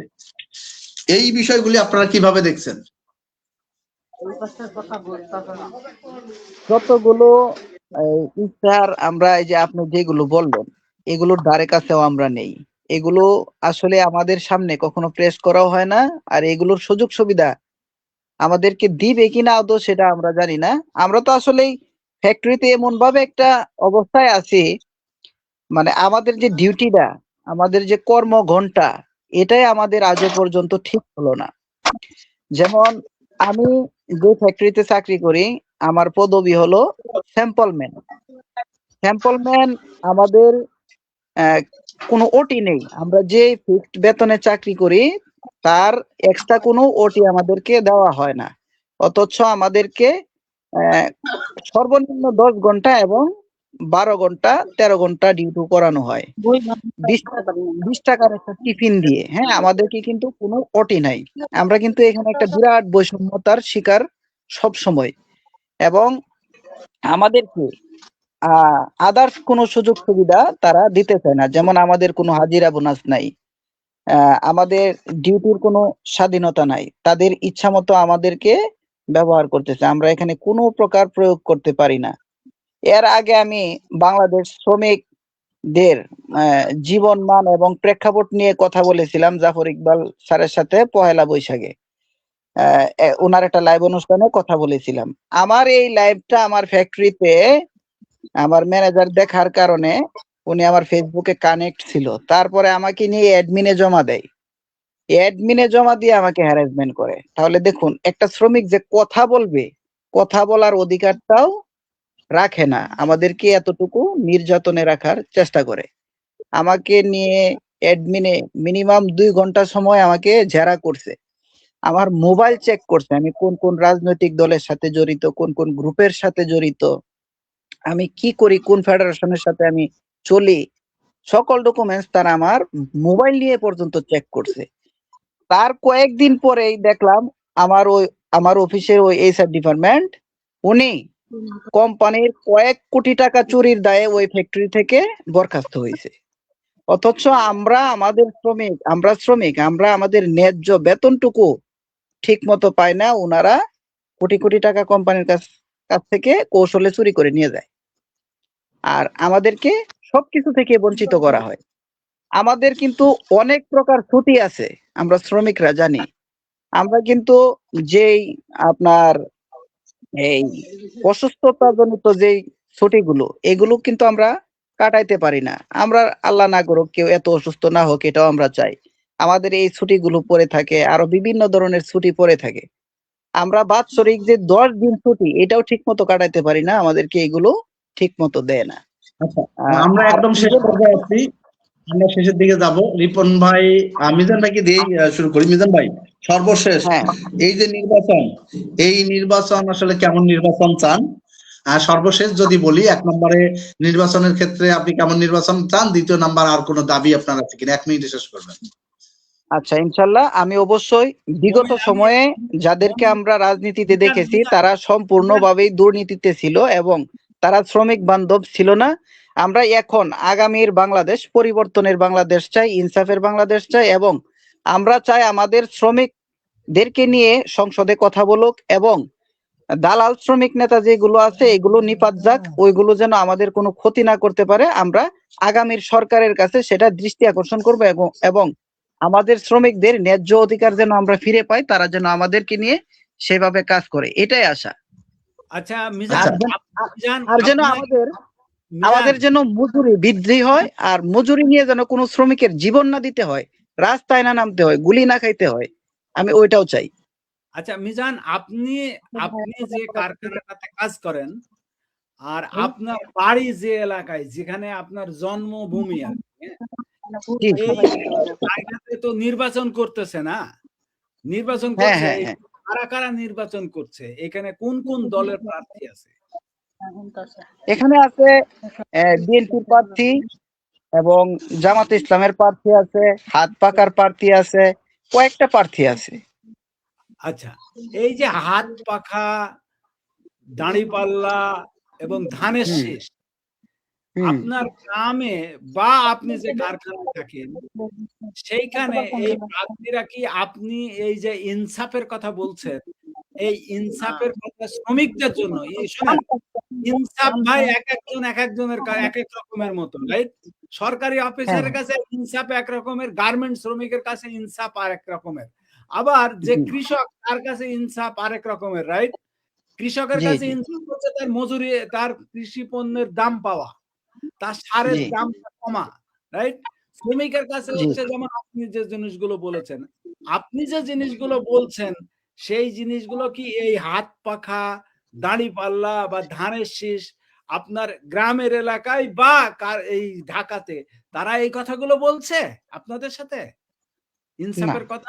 না, ইনসাফ আমরা করব, ইনসাফের কথাটা সরাসরি এইভাবে আমাদের কাছে কোনো প্রার্থী এসে বলেনি যে আপনাদের জন্য আমরা এটা করে দিব নিশ্চিত, বা আপনাদের জন্য এটা আমরা রাখতেছি, ইশতেহারে আছে, বা সংসদে আপনাদের কথাটা আমরা আগে বলবো, এই ধরনের কেউ প্রতিশ্রুতি দেয়নি। তাহলে আপনি ভোট দেবেন কেন তাকে? আমরা এখন পরিবর্তনের জন্য আমরা একটু চেষ্টা করব, যে তারপরেও কিছু ভালো লোক টার্গেট করে আমাদের বেছে নিতে হবে। শোনেন, একটা হচ্ছে কোন বিড়ালে ইঁদুর ধরে কিনা সেটা বোঝা যায় যে আগে সেই ইঁদুর ধরছে কিনা। আগে যদি সেই ইঁদুর না ধরে পরেও তো ইঁদুর ধরবে না। তারপরেও রাইট। না, কিছু ব্যক্তি আছে যে তাদেরকে যদি আমরা আমাদের কথাটা বলতে পারি, মানে আমাদের কথাটা তাদের কাছে পৌঁছাতে পারি, তাহলে তাদের মাধ্যমে সেটা সম্ভব। আর কিছু ব্যক্তি আছে তাদের কাছে এটা বললেও কোনো লাভ হবে না, কারণ তারা ওই ওই পথেরই পথিক, তাদের অভ্যাসই হইলো খাওয়া। ওই খাওয়া মার্কা ব্যক্তিগুলোকে আমরা ডিলেট করব। যাদেরকে বললে কথাটা কাজ হবে ওই ধরনের ব্যক্তিকে আমরা গ্রহণ করার চেষ্টা করব, যেন আপনাদের মাধ্যমেও আমরা তাদেরকে সজাগ করাতে পারি। আমরা এই চেষ্টাটাই করব। এখন যাকে আপনি মনে করছেন যে সে খায় না, হ্যাঁ, ও আবার আপনার কথা চিন্তা করে না। সে খায় না ঠিক আছে, কিন্তু আপনি যে শ্রমিক, আপনার কর্মঘণ্টা ঠিক, আপনি যে এলাকাটায় থাকেন সেই এলাকায় যেন নিরাপদে থাকতে পারেন, মজুরিটা যেন বৃদ্ধি হয়, এই কথাটা কি সে 10-15 বছরে আপনার সারা জীবনে কোনোদিন বলতে শুনেছেন তার মুখে? না, বলতে শুনি নাই। কোন দলের ব্যক্তির কাছেই এটা আমরা শুনি নাই, কিন্তু এখন যারা নতুন নতুন মুখ আসতেছে রাজনীতিতে, আমরা মনে করি তাদের মাধ্যমে পরিবর্তন কিছুটা হবে বা করা সম্ভব। কেন না, অতীতে তাদের দুর্নীতি সম্পর্কে আমাদের কাছে তেমন স্পষ্ট কোনো ধারণা নেই। আমরা সেভাবে বলতে পারি যে তাদের মাধ্যমে পরিবর্তন ঘটানো সম্ভব, আমরা সেটা আশাবাদী আর কি। মমিন, এই একই জিনিস সবাইকে জিজ্ঞেস করেন। আচ্ছা, মমিন ভাই, আমি একটা কথা বলি। হ্যাঁ সৈনাপা বলেন। আমি এটা বলতে চাই যে কে দুধের দুয়া তুলসী পাতা তার গায়ে লেখা নাই। বড় বড় ইন্দুর মারার ওষুধ যেমনি যে মাইক দিয়ে কিন্তু দেশ গ্রামে দেখেন বড় ইন্দুর মারার ওষুধ, গায়ে ব্যথার ওষুধ কিন্তু বেচে। আজকে নির্বাচনের অবস্থা কিন্তু তাই যাচ্ছে, কিন্তু আমরা এই মলম বিক্রি নেতা এবং নেতৃবৃন্দ এবং সরকার চাই না। আমরা বারবার হুঁশিয়ার করতেছি এবং আমরা বলতেছি জাতির কাছে, আমরা শ্রমিক বান্ধব সরকার চাই, শ্রমিক বান্ধব এমপি চাই, এবং শ্রমিক যাতে সরাসরি তার কাছে কথা বলতে পারে, কারো কাছে ধর্ণা না দিতে ধর, চামচা যাতে বাংলাদেশে না ধরতে হয়। এই অদাগুলো যে পালন করতে পারবো তারই আমার ভোটটা দিব, এবং শ্রমিক বান্ধব যে, নাহলে আমার ভোটটা আমি সুন্দরভাবে রেখে দিব, আমি ভোট দিব না। আমি এই যে জাতির সামনে, কারণ আমি ভুক্তভোগী 14 বছর, শুনেন আমার কথা, 14 বছরের ভুক্তভোগী, এটা জাতির লজ্জা। 14 বছর পর শ্রমিক কেন রাস্তায় বসে থাকবো? কেন খুনির বিচার হবে না? এই শ্রমিকের লাশের কি মূল্য নাই? আমাদের শ্রমিকের লাশের মূল্য নাই? আমাদের পঙ্গুত জীবনের মূল্য নাই? কেন আমরা পুনর্বাসন পাবো না? কেন আমরা রেশন থেকে বাদ হবো? কেন আমরা টিসিবি থেকে বাদ হবো? কেন 14 বছর লাগবে একটা শ্রমিকের ক্ষতিপূরণ? আমরা ডাক্তার ইন্নুস স্যারের কাছে আমরা বারবার আবেদন করার পরেও ওনার কাছে আমরা আশাবাদ দিয়েছিলাম, মানে নিরপেক্ষ একজন সরকার আমাদেরকে ক্ষতিপূরণ দিবে। উনি আশ্বাস দিয়েও আমাদের কাজটা, আমরা বলছিলাম স্যার শেষ বর্ষে আপনি শেষবারের মতো আপনার কাছে রিকোয়েস্ট করে বলতেছি, আপনি একটু ভালো কাজ করে দেন দানা প্রচার এবং তাজিন দিয়া। আপনি এই কাজটা স্বৈরাচারী কইরা দিয়ে যেতে পারে নাই, পুলিশ দিয়ে মারধর করছে আমাদেরকে। আপনার কাছে আমার আকুল আবেদন, আমাদের এই শ্রমিকের এই দাবিগুলো চাই। আমরা আহামরি কিছু চাই নাই, আমরা চাইছিলাম সমাজে ছেলে মেয়ে নিয়ে ডাল ভাত খেয়ে আমরা যাতে বাচ্চার মতো বাঁচতে পারি, কারো কাছে হাত না পাততে হয়। আমরা একজন 2 লাখ 2.5 লাখ টাকা বেকার শ্রমিক, ঋণ হয়ে গেছি, 3 লাখ টাকা ঋণ হয়েছি। আমরা চিকিৎসার বেকারে, আমার ছেলে মেয়ে অবহেলা, মানুষের মতো মানুষ করতে পারি না। আর মন্ত্রী ম্যাজিস্ট্রেটের পোলাপান আমেরিকা লন্ডন শ্রমিকের টাকা দিয়ে লেখাপড়া করে পাজারু গাড়ি ঘুরে এসির নিচে বইয়া বড় বড় কথা কন। এসি গুলো করে আমি বলতে চাই এই লাইভের মাধ্যমে, আপনারা নির্বাচনের মাধ্যমে শপথ করার সাথে সাথে তার দিনের ক্ষতিপূরণ 4 দফা দিবেন, এবং বিএনপির কিছু এলাকার নেতা পেতা আছে আমাদেরকে হুমকি দিতেছে, নির্বাচনের বাদে দিন পুলিশ এনে পিটিয়ে তুলে দিব। আমাদের শ্রমিকের গায়ে যদি কোনো হাত পড়ে, আমরা আঘাতপ্রাপ্ত শ্রমিক 3 তলা 4 তলা ঝাঁপাইয়ে পড়ছি বাঁচার জন্য না, মরলে যাতে লাশটা পাই এই আশায়। আমরা বাঁচা থাকা মানে আমাদের দেশের অভিশাপ এবং আমাদের বাবা মার অভিশাপ, আমরা কামাই করে খাইতে পারি না, বাবা মার এবং ছেলের বোঝা হয়ে পড়ে রয়েছি, ছেলে মেয়েদেরকে লেখাপড়া করাতে পারি না, ভালো খাবার দিতে পারি না, ভালো পোশাক দিতে পারি না, এরা আমাদের ছেলে মেয়ে যে ভালো পরিবেশে বিয়ে দিব তাও পারি না। কি আমরা কি বাংলাদেশের নাগরিক না? আমাদের ভোট কি সরকারের কাজে লাগে নাই? আমাদের সবচেয়ে বাংলাদেশের ভোট হইলো সরকারের ভোট। তাহলে আমাদেরকে কি অবস্থা করছে সেটা বলেন, আমরা কোন জায়গায় আছি? আমরা চাই এটা দ্রুত সমাধান, এবং যে কোনো সরকার আসুক, শ্রমিক বান্ধব সরকার আসবে এবং শ্রমিকের কাজ আগে করবে।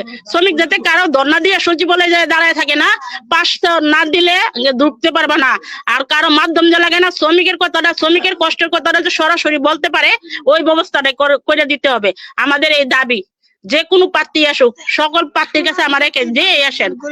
হ্যাঁ, কারণ আজকে দেখেন আমরা স্বর্ণের জিনিস একটা ছোট একটা রিং বাচ্চাদের কানে শখ করে পড়াইতে পারি না, নাকের জিনিস একটা পড়াইতে পারি না, আমরা নিজেরা ভালো নাকের জিনিস পড়তে পারি না। সোনার উপর এত দাম করছে, বাজার দ্রব্যমূল্যের এত দাম করছে, কিন্তু শ্রমিকের আজকে বেকার শ্রমিক কই? আমাদের কথা তো কারো মনে নাই। এই তারজিন রানা প্লাজার কিন্তু ভোলার কথা না, বাংলার ইতিহাসে কিন্তু এটা আছে। আপনারা কিভাবে ভুলে যান এই শ্রমিকের কথা? আমরা তো এখন বলতে পারি না। আমাদের সহকর্মী হারাইয়া আমরা একজন মানসিক সমস্যা হয়ে গেছে, একজন হাড়ের সমস্যা হয়ে গেছি। আমরা আজকে 3 মাস ধরে এই জায়গায় বসে রয়েছি। কোন কি হৃদয়মান ব্যক্তি আসছিলেন না বাংলাদেশে যে আমাদের পাশে দাঁড়ানোর জন্য? যে শ্রমিকটা কিসের জন্য 14 বছর ধরে রাস্তায় বলবো, আমাদের পাশে দাঁড়ানোর মতো, আমাদের ক্ষতিপূরণ আদায় করার জন্য। ডাক্তার ইন্দু স্যারের কাছে আমার আকুল আবেদন ছিল, আমি বারবার সচিবালয়ে গেছি, আমি উনার কাছে আবেদনও দিছি, উনার কাছে আমার শ্রমিকের তালিকাগুলো পছন্দ পড়ে, আমার তালিকাটা উনি কি করছে জানি না, আমাদেরকে হয়রানি করা হচ্ছে। এবং নির্বাচন হওয়ার পরে আমাদেরকে নাকি এনে পিঠে তুলে দিবে এই ভবন থেকে। আমাদের গায়ে যদি একটা আসুর পরে, আমরা শ্রমিকরাও দেখাই দিব শ্রমিকের হাত কত শক্ত। আমরা এবং এবারে আমরা মরবো, নাইতে কেউ মারবো। আমরা এই প্রস্তুতি নিয়ে ছেলে মেয়ে বাসায় ফালাইয়া আমরা আসছি না, আমাদের নিজের জীবনের ঝুঁকিপূর্ণ নিয়ে। আমরা ঝুঁকিপূর্ণ বিল্ডিং এ আছি, কেউ আমাদের পাশে নাই। কই গেল শ্রমিক নেতারা? কই গেল বাংলাদেশের সরকার? কই গেল বড় বড় এমপি মন্ত্রীরা? সবাই এই যে এনামের কথাই বলি, এনাম আমাদেরকে দিয়া, রানা প্লাজার তাজিন দিয়া কোটি কোটি টাকা কামাইছে। বাংলাদেশের যে সরকারি চাকরিজীবীরা একদিনে হাজিরা দিছিল, হাজিরার টাকাটা কই? ওই টাকাটা দিলে তো আমাদের রাস্তায় থাকতে হইতো না। আমাদের টাকা কই লুটপাট করে থইছে বাংলাদেশ থেকে, এত এত টাকা বাগত আছে, ওই টাকাগুলো যা কই? শ্রমিক কল্যাণ তহবিল কার জন্য? সেন্টার ফান্ড কার জন্য? আমাদের শ্রমিকের জন্য। তাহলে আমাদের টাকা আমাদেরকে দিতে কষ্ট কিসের? বিজেএমের কাছে টাকা নাই? আমরা বারবার বিজিএমের কাছে গেছি, বিজিএমরাও আমাদেরকে পুলিশ দিয়ে মারধর করেছে। আমরা তো চাঁদাবাজি করতেছি না, আমরা পেট রাজনীতি নিয়ে বসছি, আমরা শ্রমিক, আমরা কোনো দেশ রাজনীতি করি নাই। তাহলে শ্রমিককে কেন হয়রানি করা হচ্ছে? যে কোনো সরকার আসুক, শ্রমিকের কোনো নিরাপত্তা দিতে পারে না। এখনো কিভাবে শ্রমিক পিটা, শ্রমিককে মিথ্যা মামলা দিয়ে ঝুলায় রাখে, জোর করে কাগজে সই নেয়, ভিতরে সই নিয়ে তারা এমন ফিঙ্গার করে ছাইরা দেয়, চাকরিও না কোনো এলাকায়। কি দুষ করছে শ্রমিক? অর্থনীতির চাকা ঘুরাইয়া। শ্রমিকের কি প্রাপ্য? আমরা আমাদের ভাগ্যর উন্নত চাই এবং শ্রমিক বান্ধব সরকার চাই, এবং নির্বাচনের শপথ করার, যে কোনো সরকার আসুক, শপথ হওয়ার সাথে সাথে আমাদের ক্ষতিপূরণ চাই। এটা আমার জাতির কাছে দাবি এবং বাংলার রাষ্ট্রের কাছে আমার এই দাবি, এবং সুশীল সমাজের মান্যগণ্য ব্যক্তিদের কাছেও আমার দাবি। আমরা 14 বছর ঘুরছি, আমরা রমজানের আগে আমাদের ক্ষতিপূরণ তুললে দেওয়া এবং আমাদের হাতে আমাদের নিরাপত্তা জায়গায় যাওয়ার ব্যবস্থা করবেন সবাই। এটার সাথে আমাদের সাথে সবাই আগে আসেন, এবং আমার দাবিগুলো যুক্তির দাবি, আমি কিন্তু অযুক্তির দাবি করি নাই। 4 দফা দাবি আমার যুক্তির দাবি, একটা দাবি আমার ফালানোর মতো না। আমি এটা সকলের কাছে আশাবাদী, সকলে এই দাবির সাথে একমত থাকবেন, এতটুকুই আমার কোয়া। আমি এতটুকুই বললাম। যুক্তিযুক্ত কথা, এবং আসলে এই কথাগুলি জরিনা আপারা দীর্ঘ সময় ধরে বলে আসছেন, কিন্তু দুর্ভাগ্য আমাদের ইতিমধ্যে এর আগের সরকার বলেন এবং বর্তমান যে সরকার আছে তারাও জরিনা আপাদের অনেক আশ্বাস দিয়ে শেষ পর্যন্ত আসলে ওই যে কথার ফুলঝুরির মতোই কথা বলে গেছেন, আশ্বাস দিয়ে গেছেন, বাস্তবায়ন করেননি। আমরা সামনে জানি না কি হবে, সামনে যারা আসবেন তারাও যে প্রতিশ্রুতি দিচ্ছেন তারা মানবেন কিনা।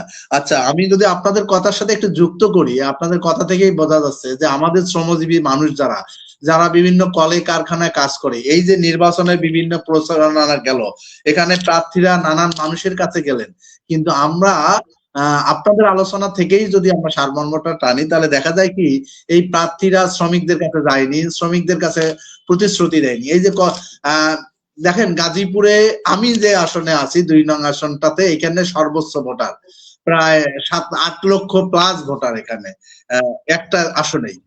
এইখানেও আমি আমার চোখে পড়ে নাই আসলে কোন প্রার্থী কোন শ্রমিকের কাছে আসা, কোন কারখানায় আসা, কোন শ্রমিক অঞ্চলে এসে শ্রমিকদের সাথে মত বিনিময় করা যে আপনাদের কষ্টগুলি কি, আপনাদের সংকটগুলি কি, আপনাদের দাবিগুলি কি, এইগুলি আসলে আমিও আমার চোখে পড়েনি।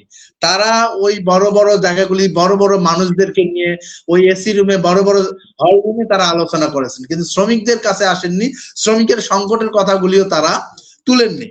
তারা ঘরে বসে কিছু ইশতেহার তৈরি করেছেন, তাদের মন মতো কিছু কথা তৈরি করেছেন, কিন্তু প্রকৃতপক্ষে যে মানুষগুলির সংকট, যে মানুষগুলির সমস্যা, সেই মানুষগুলির সাথে আলোচনা করে সেই সমস্যাগুলি বের করা, তারপরে না এগুলি সমাধানের জন্য রাস্তা বের করা, পরিকল্পনা করা, কিন্তু সেই মানুষগুলিকে এখন পর্যন্ত আসলে সেই মূল্যায়নটা করা হয়নি। এবং সেই মূল্যায়ন না করতে করতে নির্বাচনী প্রচারণা শেষ। একটা ইশতেহার দিয়েছেন, জানি না নির্বাচনের পরে সেই ইশতেহার যারা ক্ষমতায় আসবেন তারা কতটুকু বাস্তবায়ন করবেন। রিপন ভাইয়ের কাছে আমার একই প্রশ্ন যেটা জাফর ভাই সাজু ভাইয়ের কাছে প্রশ্নটা করছিলেন, যে এই যে আমরা তো আসলে দেখলাম জানলাম, আমাদের কাছে কেউ আসলো না, প্রতিশ্রুতি দিল না, কথা দিল না, কথা বললো না, আমার সাথে সম্পর্ক হলো না, আমি কিসের বিশ্বাসে, কিসের ভিত্তিতে তার সাথে আমি সম্পর্ক করব, তাকে আমি আমার মহামূল্যবান ভোটটি, যেটা দীর্ঘ 5 বছর পরে আমি একবার সুযোগ পাই, সেই ভোটটি আমি কিসের ভিত্তিতে দিব? যদি মিজান ভাই আলোচনা করেন। মিজান ভাই না আচ্ছা, আসলে আমরা তো শ্রমিক হিসাবে মূল্যায়ন কোনো কিছু কোন রাজনৈতিক দলের কাছে আমরা হতে পারি নাই, মূল্যবান কিছু হতে পারি নাই। আমার একটা ভোট আছে। রিপন, আরেকটা জিনিস আপনি যখন বলবেন তখন এটাও একটু বলেন। আপনি এখন বাড়িতে আছেন যশোর এলাকায় কে কে প্রার্থী আছে, কোন কোন দলের, আর আপনার কারখানা যেখানে সেখানে কোন কোন দলের প্রার্থী আছে, তারা কে কি বলছে সেটাও একটু আপনার আলাপের মধ্যে। হ্যাঁ, আমি যে এলাকায় চাকরি করি সেখানে আছে বিএনপির প্রার্থী আছে 2 জন, একজন স্বতন্ত্র আছে আর একজন আছে দলীয় পর্যায় থেকে আছে বিএনপির, আর জামাতে ইসলামের একজন আছে, হাত পাকা আছে। আর ওখানে ইপিজেড এলাকা, ইপিজেড কে কেন্দ্র করে কোনো একটা প্রোগ্রাম নাই। এখানে প্রায় 20-30 হাজার শ্রমিক আছে, আরো বেশি হইতে পারে, আমি আনুমানিক বলছি। কিন্তু ওইখানে সামনে, গেটের সামনে, শ্রমিকদের উদ্দেশ্যে কোনো একটা বক্তব্য দেওয়া চলতি অবস্থায় এরকম দৃশ্য চোখে ধরা পড়েনি। মানে শ্রমিকদেরকে উল্লেখ করে কিছু যে তাদের চিন্তা ভাবনা, এটা নাই। ঠিক আছে, না কোনো দলের না। মানে এখানে যে একটা এলাকা শ্রমিক, গার্মেন্টস শ্রমিক এখানে আসা যাওয়া করে, তাদের গেটের সামনে কথা বললে শ্রমিকরা শুনবে, এটাই মনে করে নাই। শুধু ওই মিডিয়ায় এসে যেগুলো আপনারা দেখছেন যে এই শ্রমিকদেরকে প্ল্যান করতেছে, এটাই সারা বাংলাদেশকে দেখাইছে। এটা গেল আর একটা কথা। আর আমার এলাকায়, যে এলাকায় আমি ভোটার এলাকায় বাড়ি, সেখানে তো শ্রমিকের প্রশ্ন আসে না। আমি যে গার্মেন্টসে চাকরি করি, এটা এই হিসাবে আমার বাড়ি কেউ আসে নাই। ঠিক আছে, ওই আমার বাপ চাচারা জন্মগত ভাবে যেভাবে দলীয় আছেই, তো সবাই তো একটা দল থাকে, সেই হিসাবে আমার এলাকায় আসছে ভোট চাইতে, আর সেই হিসাবে হয়তো আমার ভোট দেওয়া লাগবে। কিন্তু আমি যে আর একটা জগতে আছি, আর এক জায়গায় অবহেলিত, আমার তার একটা জগৎ আছে, এটা কেউ ভাবে না। আর এই জরিনা আপা যেটা বললো যে এরা এখনো রাস্তায়, যতই দাবি দাবা করুক, এই নেতারা, এই বিভিন্ন দলের নেতারা যদি কোনো কিছু বাস্তবায়ন করতে হয় শ্রমিকের জন্য, তাহলে করতে হবে বাংলাদেশে শ্রম আইন আছে, সেই শ্রম আইনটাও বাস্তবায়ন নাই। যদি কোনো দলের কোনো কিছু করতে হয়, এই ফ্যামিলি কার্ড, এই কার্ড, সে কার্ড কিছু দরকার নেই। শ্রমিকদেরকে নিয়ে যদি কোনো কাজ করতে হয়, বাংলাদেশের শ্রম আইন এটাই যা দেওয়া আছে, সেইটার জন্যই আমরা ন্যায্য বেতন, 30 দিন কাজ করার পরে যে বেতনটা, এই বেতনটার জন্যই তো আমাদেরকে আন্দোলন করে চাকরি হারাইতে হয়। ঠিক আছে, এলাকা তাড়া করে, আবার এই আমরা আন্দোলন করতে যাই আমাদেরকে আবার বিক্রি করে কিনে নিচ্ছে নেতার মাধ্যমে, শ্রমিক নেতাদের। মানে আমরা 3 নাম্বার বাচ্চা হয়ে গেছি। তা যদি শ্রমিকদেরকে কোনো কিছু করতে হয়, নতুন কিছু দেওয়া লাগবে না, বাংলাদেশে যে শ্রম আইন আছে সেই শ্রম আইনটা বাস্তবায়ন করবে, এইরকম একটা ঘোষণা দিক যে কোনো রাজনৈতিক দল, সেটা করবে না। কারণ তারা জানেই না শ্রমিকের উপকার কোথা থেকে আসবে, কি করলে শ্রমিকের উপকার হবে, এই চিন্তা ভাবনা নাই। আর এই 14 বছরে যে আমাকে জরিনা পাড়া, রানা প্লাজার কথা কি না জানে। ঠিক আছে, এরা যে রাস্তায় রাস্তায় ঘুরে, কত পঙ্গু লোক আমিও দেখছি। তো এদেরকে যদি আমাদেরকে ফ্যামিলি কার্ড না দিয়া যদি কিছু উপকার করতে হয়, তাহলে এই যে 1,500, 2,000, 3,000 লোক, কতজন হাতে গোনা লোক, আর এদের তো একটা টাকা ফান্ডিং ছিল, ঠিক আছে, হয়তো বা শেখ হাসিনা সরকার এটা খাই ফেলাইছে, কিন্তু সরকারের কাছে কিছু টাকা ছিল, সেই টাকাটাও দেয় নাই। এদের টাকাটা এদের ফেরত দিলে তাহলে বুঝবো যে না, কাজ শুরু হয়েছে, গোড়া থেকে শুরু হয়েছে। না, আপনি এক দলকে যারা পাবে তাদেরকে দিচ্ছেন না, পিটাইতেছেন, আবার যারা আমরা আছি, কোন রকম আছি, আমাদেরকে নতুন স্বপ্ন দেখাচ্ছেন, এগুলা ভাওতাবাজি। আচ্ছা, আমাদেরকে স্বপ্ন আমাদের বাস্তবায়ন কেউ করে না। আপনার রিপন ভাই, এলাকায় যে প্রার্থীরা আছে, আপনার এলাকায় প্রার্থী আছে না, জামাত ইসলাম, বিএনপি, হাত পাখা, এগুলো প্রার্থী আছে, রাইট? এরা কিন্তু আবার ঢাকায় টেলিভিশনে ইশতেহারে তারা শ্রমিকদের সম্পর্কে নানা কথা বলছে। এখন এই কথাটা আবার যশোরে বলছে না কেন? যশোরে যদি না বলে তাহলে তো বোঝা যাচ্ছে যে এটা আসলে মুনাফিকের লক্ষণ। কারণ এরা দলের যখন কেন্দ্রীয় নীতি থাকে যে আমি এটা করব, তখন সেটা একটা দলের সর্বত্র থাকবে, এটা রাইট?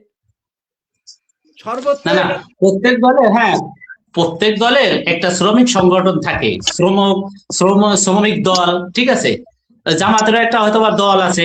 তা ওরা যখন দেখছে যে আমরা যশোরে তো পোশাক শিল্প নাই, এখানে বক্তব্য দিয়ে লাভ নাই, ঠিক আছে, সব দলের এরকম অবস্থা। যারা গার্মেন্টস নিয়ে ভাবে, যখন গার্মেন্টস এর কথা আসে তখন ওই গার্মেন্টস এলাকায় বাড়িতে গিয়ে অথবা বলতে পারে, কিন্তু এই আমার এলাকা ভিত্তিক, এখানে তো কৃষক, এখানে কৃষকের কথা বলতে পারে, এখানে পোশাক শিল্পের কথা তো বলবেই না। কিন্তু আপনি কখনো জিজ্ঞেস করেছেন ওই প্রার্থীদেরকে না। সম্পর্কে যে ভাই আপনাদের দলের শ্রমিকদেরকে নিয়ে কি চিন্তা ভাবনা? আমি আমার এলাকায় জিজ্ঞেস করি নাই, কিন্তু বিভিন্ন দল আছে না, নেতা, কেন্দ্রীয় নেতা যারা আছে, আমাকে অনেকে অফার করছে শ্রমিকদেরকে নিয়ে তাদের দলের কাজ করার জন্য। তো তাদেরকে আমি বলছি, আপনারা শ্রমিক তো সব দলেরই একটা শ্রমিকদেরকে কাজ করার জন্য একটা শাখা আছে, তো আপনারা তো যেভাবে কাজ করতেছেন, যে দায়িত্বে আছেন, সে তো শ্রম আইনের বই সম্পর্কে জানেন কিনা? তারাও শ্রম আইনের সম্পর্কে কিছু জানে না। যারা দলের নেতা, মানে শ্রমিক সংগঠনের যে নেতা, সে শ্রম আইন সম্পর্কে জানে না। তা আমি আপনার নেতা মানবো কিভাবে? হিসাবে তো আপনার আমারে নেতা মানা উচিত, এরকম কথা অনেক সময় হয়েছে তাদের কাছে, যারা আমার অফার করছে। তাদের ধারণা নাই শ্রমিক সম্পর্কে, কিন্তু রাজনীতি করতে হলে একটা রাখতে হয়, তাই রাখে। আচ্ছা, বিএনপির শ্রমিক সংগঠনের নাম জাতীয়তাবাদী শ্রমিক দল।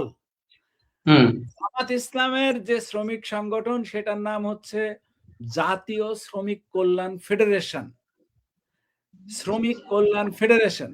আপনারা কখনো এই দুইটা দলকে রানা প্লাজা, তাজরিন বা আপনাদের মজুরি বৃদ্ধির কোনো আন্দোলনের কোনো সময় দেখেছেন যে আপনাদের পাশে তারা দাঁড়িয়েছে? না না, তারা তো পরিচয় দিতে পারে নাই 17 বছর, তো তাদের দলীয় পরিচয় দিতে পারে নাই, তো গার্মেন্টস এর সামনে শ্রমিকের পরিচয় সামনে আসবে কিভাবে? তাহলে 17 বছরে যদি না আসে, তাহলে আগামী দিনে আসবে, সেটা আপনি বিশ্বাস করেন কিভাবে?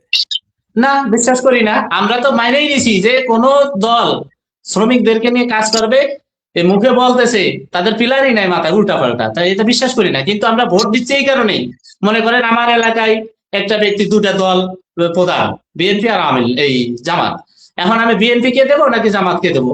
তখন আমরা ওই শ্রমিকের খোলস আমরা গাঁটতে খুলে ফেলতেছি, তখন এলাকায় পরিস্থিতি কি, কে কি কাজ করছে এটা ভাবতেছি, তারপরে কে কার ভিতরে দুর্নীতি নাই, ঠিক আছে, কাকে ক্ষমতায় আনলে আমাদের সমাজে হয়ে গেছি আমরা চামচা, মানে কিছু একটা 10 কেজি চাউল পাওয়ার জন্য যে কোনো একটা দলের চামচামি করি, বাধ্য, কারণ আমার পেটে ক্ষুধা আছে।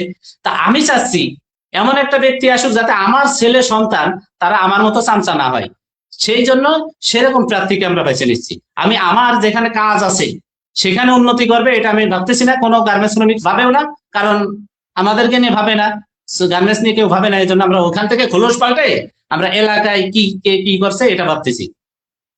রিপন ভাই, আমি আরেকটা কথা স্মরণ করাই দিই আপনাকে। গাজীপুরের যে একজন শ্রমিক নেতা, তারা 30 জন মিলে বিএনপির একজন প্রার্থীকে সমর্থন করেছে। 33 জন ভাই, 33 জন। হ্যাঁ, আমি এটা বলে দিচ্ছি। ইদানিং গার্মেন্টস সেক্টরের যে শ্রমিক নেতারা 33টা সংগঠন গাজীপুরে, তারা জাতীয়তাবাদী বিএনপি কে সমর্থন দিয়েছে, আমাদের গার্মেন্টস শ্রমিকদেরকে লাইভে এসে বলতেছে, গ্রুপে এসে বলতেছে আমরা যেন বিএনপিকে সাপোর্ট করি। এখন খোঁজ খবর নিয়ে দেখলাম এই নেতা জাহাঙ্গীর, মেয়র জাহাঙ্গীরের দালাল ছিল, এবং বেশিরভাগ বেশিরভাগ গাজীপুরের যত নেতা আছে সবাই মেয়র জাহাঙ্গীর আওয়ামী লীগের তার হয়ে কাজ করতো। 1 মেতে এই জাহাঙ্গীরের কাছ থেকে টাকা নিয়ে শ্রমিকদেরকে বিরিয়ানি প্যাকেট দিয়ে তার দলের ইয়া করতো, ব্যানার নিয়ে দাঁড়াইতো, ঠিক আছে, শ্রমিকদের ব্যবহার করতো মেয়র জাহাঙ্গীরের টাকা নিয়ে।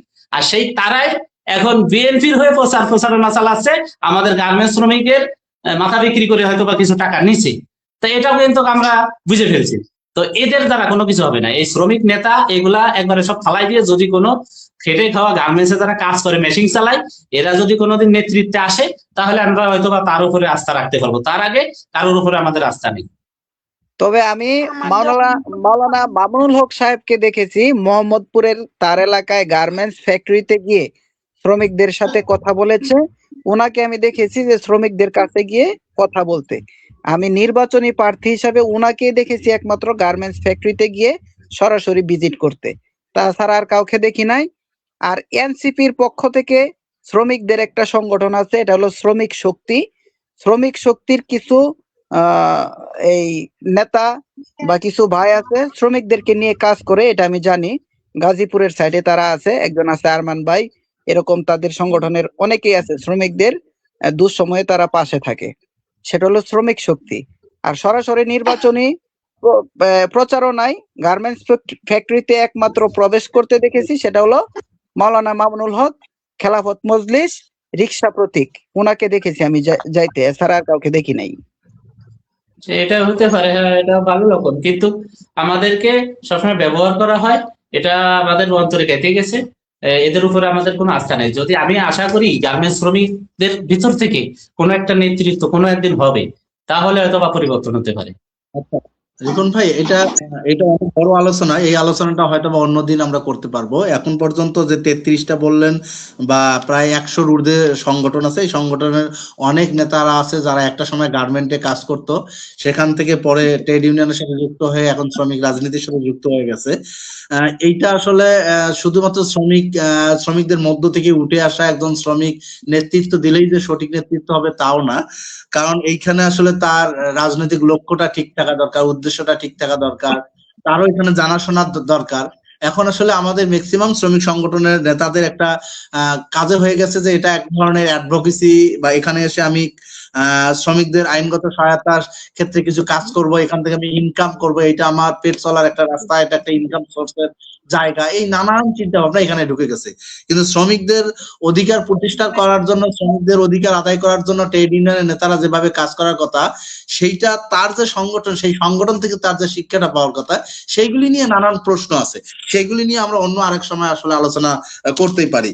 আচ্ছা, আলোচনা আসলে অনেক সময় আলোচনা করলাম, আর আলোচনা বেশি বাড়াইতে চাই না। একটা জিনিস কি, আমরা যে যাই বলি না কেন, আমার আসলে মজুরি বাড়বে কিনা, আমার মোমেন আপনার প্রশ্নটা একটু একটু ধরে রাখেন, আমি একটু মিজানকে একটা ছোট্ট একটা জিনিস একটু জিজ্ঞেস করবো আর কি। হ্যাঁ আচ্ছা, মিজান, মামুনুল হক 2013 সালে যখন রানা প্লাজা, আপনাদেরকে একটা তথ্য দিয়ে রাখি, আপনারা ভাববেন কথাগুলো। হ্যাঁ, আপনাদেরকে এগুলোর বলার অর্থ হচ্ছে আমাদের কিন্তু কোনো রাজনৈতিক দল নাই, এবং কোনো রাজনৈতিক দলে আমাদের ভাই বোনেরা শ্রমিক হিসেবে কাজ করে, সেই কারণে আমরা এই কাজগুলো করি। মমিন নিজে একসময় গার্মেন্টস শ্রমিক ছিল, আমি শ্রমিকদের সাথে আজকে 15-20 বছর ধরে শ্রমিকদের সাথে থাকি, সেই কারণে এই কাজটা করি। মামুনুল হক 2013 সালে যখন রানা প্লাজার বিল্ডিং ধসে পড়ে, তখন মামুনুল হক কি বলছিল জানেন? মামুনুল হক বলছিল এখানে আল্লাহর গজব পড়ছে। আর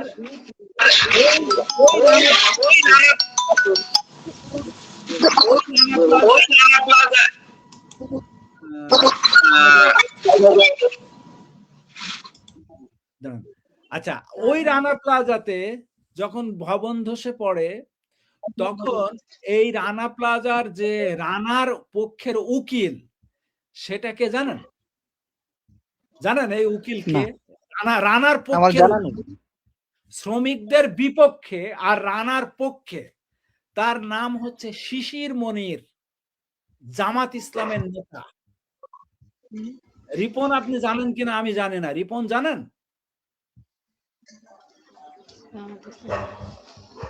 রানা আমি জানি না।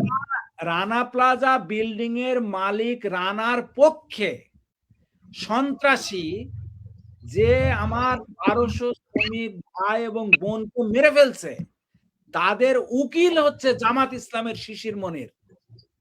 আর মামুনুল হককে রানা প্লাজার এখানে বলছিল যে আল্লাহর গজব পড়ছে। এখন আপনি আমাকে বলেন যে মিজান, যারা মনে করে মালিকদের কারণে আমার 1200 ভাই এবং বোনের জীবন 1 মিনিটের মধ্যে নাই হয়ে গেল, তারা একবার বলার সাহস রাখলো না যে এই বিল্ডিংটা ধসে পড়ে আমার ভাই এবং বোনের জীবন চলে গেল কারণ বাংলাদেশের মালিকরা হারামখোর। বাংলাদেশে যে সরকাররা থাকে, আওয়ামী লীগের সময় এই ঘটনা ঘটেছে। এই আওয়ামী লীগ হচ্ছে মানুষ খুন করা হত্যাকারী, মালিকরা মানুষকে হত্যা করে। এই কথা না বললে আল্লাহর গজব। আপনি কিভাবে বিশ্বাস করেন যে সে আপনার শ্রমিকের কথা বলবে? যার এই নৈতিক সাহস নাই যে বলতে পারে যে এইটা মালিকদের মুনাফাখোরির কারণে, হারামখোরের কারণে, হারাম খাওয়া না, 1200 শ্রমিককে জোর করে বিল্ডিং এর মধ্যে ঢুকায় দেওয়া, এটা এর চাইতে হারামখোর কাজ আর কি হতে পারে? আপনি আমাকে বলেন তো। ঠিক। জামাতের যে লোক আজকে রানার উকালতি করছে, সে হারামখোর না? তাহলে আমার বলছে যে আপনারা জিনিসটা চিন্তা করবেন যে আমার কথা হচ্ছে পরিবর্তন দরকার। পরিবর্তনের নামে এমন কোন ফাঁদে পড়া যাবে না। আমার কথা হচ্ছে ভাই মিজান ভাই বা রিপন ভাই বা মুমিন ভাই বা জরিনা আপা, আমার কথা হচ্ছে শোনেন, আমরা তো পরিবর্তন চাই। এই দেশে আমরা গরিব মানুষ, আমাদের 1 পয়সার দাম নাই, কেউ আমাদেরকে দাম দেয়, কেউ মনে করে না যে আমরা এই দেশের নাগরিক। ওরা মুসলমানের কথা বলে, কিন্তু ওই মুসলমানের মধ্যে তারা নিজেরা এক রকমের মুসলমান, বিজিএমই এর লোকেরা এক রকমের মুসলমান, হাসিনা আর খালেদা জিয়া এক রকমের মুসলমান, আর আমি রিপন, মিজান আর মমিন আর জরিনা আরেক রকমের মুসলমান। আমরা যে মুসলমান, এই মুসলমানরা হচ্ছে ওই মুসলমানদের সাথে চলতেও পারবে না, তাদের কাছে যেতেও পারবে না। পারবে? এটাই বাস্তব। ওরা আলাদা জাতের মুসলমান আর আমরা আলাদা জাতের মুসলমান, আমরা কৈবত্য জাত। ওরা আমাদেরকে মনে করে যে আমরা অজাত, আমাদেরকে ছোঁয়া যাবে না। পরিবর্তনের কথা আমরা যখন চিন্তা করব বা ভাববো, এই ভাবনাটা যেন না ভাবি যে আবার আমাকে নিয়ে আরেকজন কেউ যেন বিক্রি না করে দেয়, এবং বিক্রি করবে কি করবে না সেটা বুঝবো কিভাবে? এটা জরিনা আপা বারবার বলতেছে যে বাস্তবে কে করছে। যে আমাকে বলছে আল্লাহর গজব, আর যে আজকে আমার শ্রমিকের বিপক্ষে কোর্টে দাঁড়ায় উকালতি করছে অবিচারের পক্ষে, মানে অবিচার, অন্যায়, অত্যাচার, এই জিনিসটা তাদের কাছে, যাদের এই নীতিবোধ নাই, শ্রমিক মেরে ফেললা, 1200 শ্রমিক মেরে ফেললো, সেই শ্রমিকের হত্যার বিচার হওয়া দরকার, এই বোধ যাদের, এই নীতি যাদের নাই, তাদেরকে আমি কিভাবে মনে করি সে পরিবর্তন করবে? আচ্ছা আচ্ছা, আমি একটু বলি। যারা মনে করেন এই যে 2023-এ যে মজুরি আন্দোলনের যে যারা জালিয়াতি করলো হোটেল রেডিসনে বসে, তাদেরকে চিহ্নিত করা হয়েছে। বাংলাদেশে যত ফেডারেশন আছে সবাই জানে। এখন এই চিহ্নিত দুর্নীতিবাজ এদের সাথে আমাদের নিজেদের এখন অনেক শ্রমিক নেতাদেরকে বসতে দেখি। তার মানে কি আমি ধরে নেব যে যারা ওই নেতাদের সাথে বসে, দুর্নীতিবাজদের সাথে এখন যারা বসতেছে তারা ভালো লোক, তাদেরকে আমি জানি, প্রমাণিত তারা ভালো, তারাও কিন্তু তাদের সাথে বসে। তার মানে কি ধরে নেব তাহলে এও খারাপ? ঠিক তেমনি ভাবে মামুনুল হক বলছে ওইটা ঠিক আছে, সে তো রাজনৈতিক দল হিসেবে ভোট চাওয়ার জন্য এগুলা বলে নাই, এবং যেগুলা বলা আছে মুসলমান, তারা কিন্তু ওই মুসলমান হিসেবে তাদেরকে আল্লাহর গজব পড়ছে, এরা মুসলমান না এরা হিন্দু, এগুলা বলে নাই। ঠিক আছে, তার প্রেক্ষাপটটা ছিল হয়তো বা ভিন্ন। ঠিক আছে, তাই বলে যে রিপন আমাকে একটা জিনিস বুঝায় বলেন। একজন শ্রমিক মারা গেল, তার উপর আল্লাহর গজব পড়ছে, সে দুঃখ প্রকাশ না করে সুখ না পাইয়া সে বলে আল্লাহর গজব পড়ছে, সে কি মুসলমান? তার পরিচয় কি? সে তো মানুষের তাহলে যারা এই যে দালালি করলো হোটেল রেডিসনে বসে, এর সাথে বসে না এমন কোন ব্যক্তি নাই যারা আমাদেরকে নিয়ে ভাবে, তাহলে তাহলে এরাও অপরাধী বলবো? রিপন একটা কথা বলি, চোরে চোরে মাসতুতো ভাই মানে কি? চোরে চোরে মাসতুতো ভাই মানে কি? মানে হচ্ছে যে চোরের সাথে বসে তারও চোরের সাথে দূরবর্তী বা নিকটবর্তী সম্পর্ক আছে। তাহলে আমরা ধরে নেব যে কেউ ভালো নেই। তাহলে মূল কথা হচ্ছে, আপনাকে যখন বলছি মামুনুল হক শ্রমিকদেরকে বলছে গজব পড়ছে, তখন আমি কথা বলছি না যে যে শ্রমিক নেতারা আছে তারা ভালো। যারা মালিকের শ্রমিকের হক মেরে বিজিএমই এর কাছ থেকে টাকা নিয়ে এসে খায়, রেডিসনে মিটিং করে, সেও হারামখোর। সে হারামখোর না? সেও হারামখোর, তাকে নিয়ে তো কোনো প্রশ্ন নাই। এবং এই হারামখোরের সাথে যে চলে সেও হারামখোর, কারণ হারামখোর। আবার এটাও সত্য কথা, যদি আমি মনে করি মামুনুল হক, জামাত ইসলাম তারা সৎ এবং সত্য এবং ন্যায়ের পথে আছে, তাহলে সত্য এবং ন্যায়ের পথে যদি থাকে, তাহলে মামুনুল হক বা জামাত ইসলাম এই 14 বছরে আমার তাজরিনের ভাই বোন, রানা প্লাজার ভাই বোনের ন্যায় এবং ইনসাফের পক্ষে কতদিন যে প্রেস ক্লাবে দাঁড়াইছে, কতদিন এসে আশুলিয়ায় দাঁড়াইছে, কতদিন এসে 2010 সাল থেকে 2025 সালের মধ্যে কমপক্ষে 4 বার মজুরি আন্দোলন হয়েছে। 4 বার মজুরি আন্দোলনে কতবার জামাত ইসলাম আর মামুনুল হক ইসলামী শাসনতন্ত্র আন্দোলন এসে আমার শ্রমিক পাশে দাঁড়ায় বলছে যে ভাই, এই শ্রমিকরা 14 ঘন্টা কাজ করে, 12 ঘন্টা কাজ করে, তার সন্তান আছে, তার মজুরি 800 টাকা 8000 টাকায় চলে না, তার মজুরি করা দরকার 25,000 টাকা 30,000 টাকা। আচ্ছা, বুঝলাম যে আশুলিয়া গাজীপুরে বলে নাই, টেলিভিশনে একটা প্রেস রিলিজ দিয়ে কোনোদিন বলছে মামুনুল হকরা বা যে ইসলামী শাসনতন্ত্র আন্দোলন বা জামাত ইসলাম যে শ্রমিকদের মজুরি ভাই এই 8,000 টাকায় শ্রমিকরা চলতে পারে না, এটা তাদের প্রতি অন্যায়। একটা মূলা যদি একটা মূলার দাম 70 টাকা 80 টাকা হয়েছে হাসিনার আমলে, হয়েছে না? আচ্ছা আচ্ছা, আমি বলি, মনে করেন যে আমি রিপোর্ট, আমারে আপনি চেনেন আর কেউ চেনে না, ঠিক আছে? এখন আমি যদি এমন পর্যায়ে যাই, আমি নির্বাচন করব, এখন যদি আপনি এই প্রশ্ন করেন আমারে যে আপনাকে রিপনকে কোনোদিন টকশোতে দেখি নাই কথা বলতে, আপনি রিপন আপনাকে কোনোদিন অমুক জায়গায় দেখি নাই, তাহলে এরকম হবে। তো মামুনুল হক তখন মামুনুল হক আর এখন মামুনুল হক এক না। আর আপনি যেটা বলতেছেন যে তাদের সাথে থাকলে মামুনুল হক হারামখোর, আমি মানলাম, কিন্তু যে হোটেল রেডিসনের কেলেঙ্কারির সাথে যারা বসতেছে সেও হারামখোর যদি হয়ে থাকে, কিন্তু আমার কাছে এমন এমন ব্যক্তি আছে তার কোনো দুর্নীতি নাই, সে খুব ভালো মানুষ, শ্রমিকদেরকে খুব ভালো কাজ করে, তার কোনো দুর্নীতি নাই, তাকেও আমি দেখতেছি ওই হোটেল রেডিসনের ওই দলের সাথে বসতে, তাহলে তো মামুনুল হক আর একই হয়ে যাচ্ছে। ভালো লোক না পাচ্ছি না তো। আপনাকে আমি এই কথা বললাম যে চোরে চোরে মাসতুতো ভাই মানে কি? তাহলে আমরা ভালো লোক পাবো কোথায়? ভালো লোক ভাই, ভালো লোক সেই জন্যই তো আমাদের চিন্তা করতে হবে। আমি বলছি আমাদের মাথায় চিন্তা করতে হবে, যেটা মমিন বলছে, ভাই আমি কেন প্রধানমন্ত্রী হতে পারবো না? রিপন কেন প্রধানমন্ত্রী হতে পারবে না? জরিনা কেন রাজনৈতিক দল করতে পারবে না? মিজান কেন শ্রমিকের পক্ষে রাজনৈতিক দল করতে পারবে না? আমার কথা হচ্ছে, আপনার আমার মাথা কেন আমি মামুনুল হক আর এই রেডিসনের হারামখোরদের কাছে বর্গা দিয়ে রাখবো? বাংলাদেশে আমাদের ব্যর্থতা, এটা হলো শ্রমিকদের ব্যর্থতা, শ্রমিকদের ব্যর্থতা। আমি সেটাই বলতেছি। আমার কথা হচ্ছে, আমি কিছু শ্রমিক নেতাদের গর্ব করতেছি, আপনারা একটু শুনেন, কিছু শ্রমিক নেতাদের গর্ব করতেছি।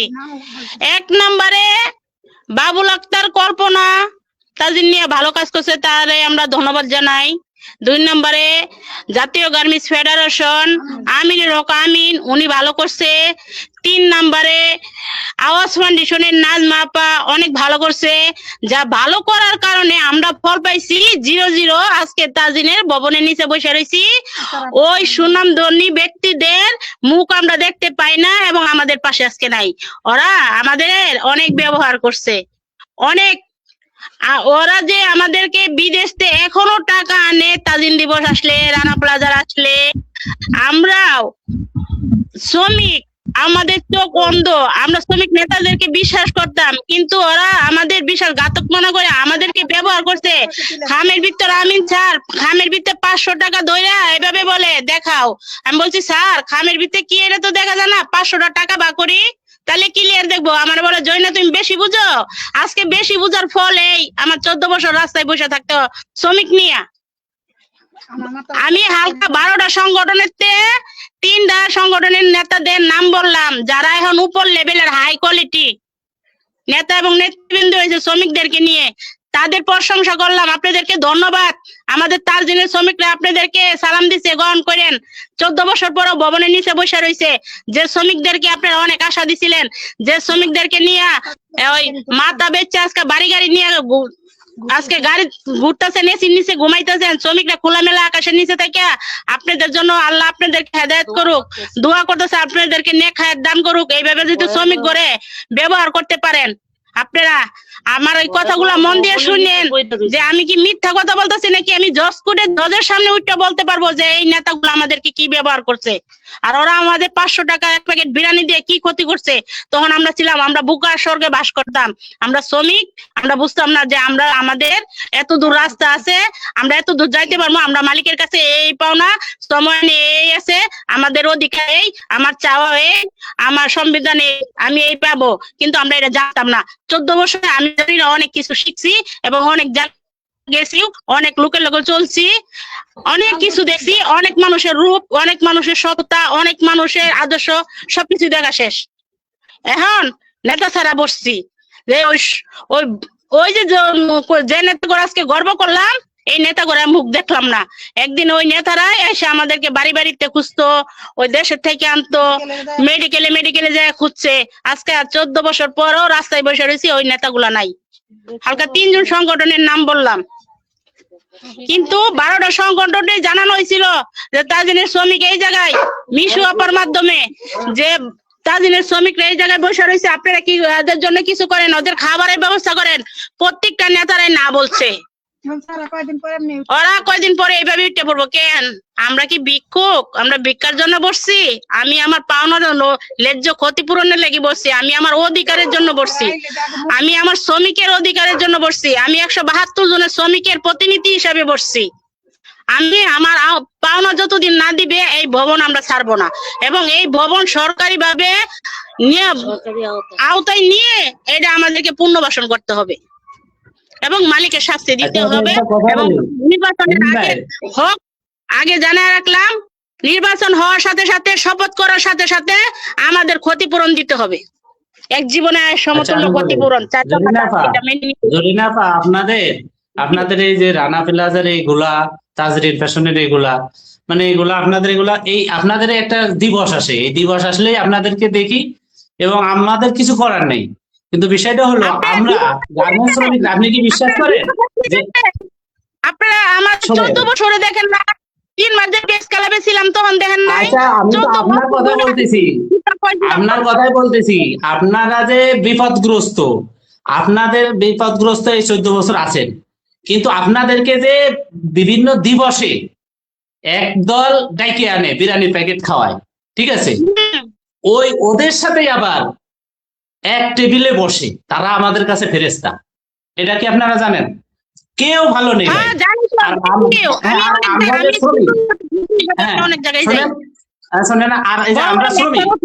আপনারা মাঠে আছেন না, আজকে আপনারা মাঠে আছেন না, আপনারা ছোট করতেছি না, মানে আমি তো শ্রমিক, আমরা এমন জাতি যে আপনার মতো যখন আমার বিপদ হবে তখন মাঠে আমি নামবো, ঠিক আছে, আরেকজনের থাকবে, আমার ডায়ের পাশে বাম পাশে আরো 10 জন থাকবে, কিন্তু যখন আমার সমাধান হয়ে যাবে তখন আমার ডাক দিলেও কেউ আসবে না, আমি ডাক দিলেও কারোর কাছে আমার কাছে কেউ আসবে না, আমিও আরেকজনের কাছে যাব না। এই হলো আমাদের নেশার হয়ে গেছে শ্রমিকদের।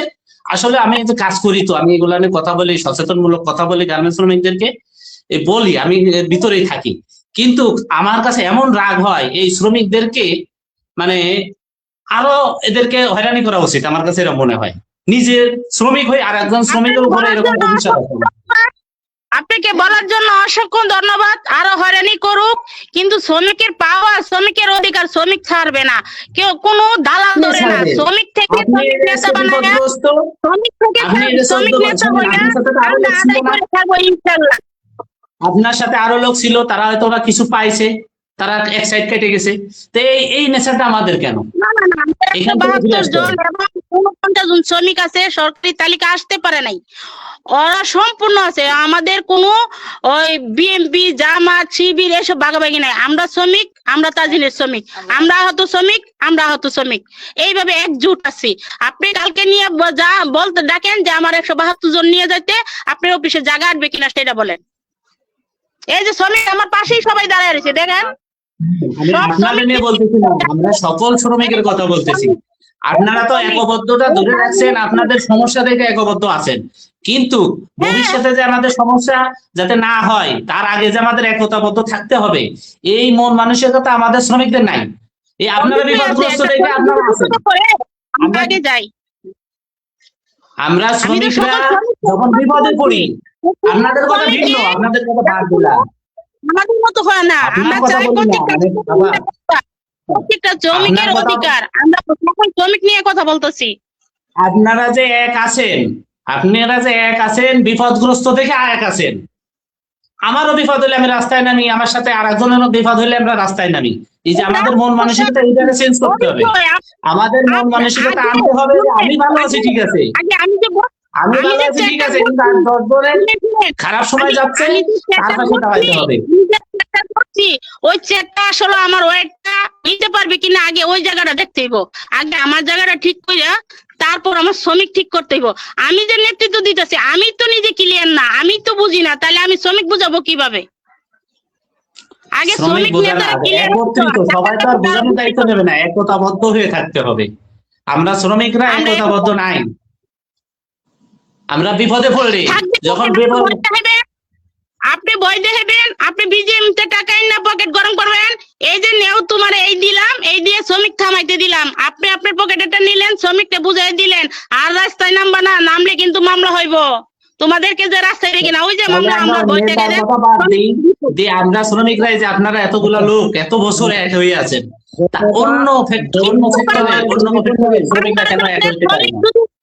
শুনেন, বাংলাদেশের শ্রমিক যদি একতা হয়ে রাস্তায় নামে, একদিনও লাগবো না একটা শ্রমিকের ক্ষতিপূরণ, 1 ঘন্টার ব্যাপার না। শ্রমিক খেপে না, শ্রমিক বদ্ধ, এবং শ্রমিক বদ্ধ ফ্যামিলির শ্রমিকের সম্মান ধরে রাখে এবং শ্রমিক সম্মান বদ্ধতার পরিচয় দেয়। কিছু কিছু দুশ্চরিত্র লোক, আমি কারো ছোট বলে বলতেছি না, যারা করছে তাদের গায়ে কিন্তু লাগতেছে। কিছু কিছু দুশ্চরিত্র নেতাদের কারণে আজকে আমাদের মতো শ্রমিকের এই অবস্থা। 14 বছর পরেও রাস্তায় থাকতে হয়, আমরা অধিকার থেকে বঞ্চিত। চিন্তা করে দেখেন যে আমি কথা কি বলছি, চিন্তা করেন। হ্যাঁ, আমি এই যে দুর্নীতিগ্রস্ত নেতাদের সাথে আমার কথা হয়েছে, তারা আমারে কথা দিয়ে আটকায় দিছে, বলছে কি, শোনেন ভাই, আপনারা শ্রমিকরা আমাদের কথায় মনে করেন, নেতারা সবাই আসতো, বাংলাদেশে তো অনেক সংগঠন আছে, সবাই আসতো, এরকমই কথা বলতাম। আমি সংগঠন বলতে পারি না। শুনেন, বাপে খুঁজে আর মনে খুঁজে বুঝছেন, 50 লক্ষ গার্মেন্টস শ্রমিক, আমাদের 50 লক্ষ গার্মেন্টস শ্রমিকদেরকে কেন এই নেতারা ব্যবহার করার সুযোগ পায়, বুঝতে পারছেন? আপনাদের মতো 100 জনের মতো আমরা নাই, আপনারা এক আছেন, আমরা 40 লক্ষ লোক এক নন। শ্রমিকরা একতা নাই মানি, আবার বিজিএম এ তো আপনি একলা যান, নেতা শ্রমিকের পক্ষ তো আপনি বিজিএম এ যায়, আপনি কন্ট্যাক্ট করে আসেন, শ্রমিক তো ভিতরে নিয়ে, শ্রমিক নিয়ে আলোচনা করেন না, শ্রমিকের মাধ্যমে রাখেন, একজন প্রতিনিধি রাখেন, প্রতিনিধিটা ওই আওতায় যা। আমরা এসব দেখছি। আমি বলতেছি, শ্রমিক নেতা আপনারা নিয়ে যাবে কেন? আপনি নেতারে কেন নিয়ে যেতে পারেন না? আপনি নেতার পিছনে কেন করবেন? আমরা এমন কেন হতে পারি নাই যে শ্রমিক নেতা আমার পিছনে করে না? এটা তো বললাম যে আমার তো ও রাস্তা যাওয়ার দায়িত্ব বা আমার অধিকার। আমরা শ্রমিক নিয়ে কয়জন, সময় বিষয়ে কয়জন শ্রমিক জানে? এই ঘটনাটা কয়জন শ্রমিক জানে যে তোমার সময় নেই, এই আছে এই পাও না, এতদিন ছুটি পাও না, এতদিন মাতৃকালে ছুটি, এতদিন ছুটি, এত ছুটি পাওয়া, এত সপ্তাহ তোমার ছুটি, এই কয় শ্রমিক জানে? আপনারা মহল্লা মহল্লায় গার্মেন্টস শ্রমিকের সাথে বসেন, আপনারা আলোচনা করেন। আপনারা আলোচনা না করলে শ্রমিকের চোখ কেমনে? শ্রমিক তো 4 দেওয়ালে থেকে অন্ধ।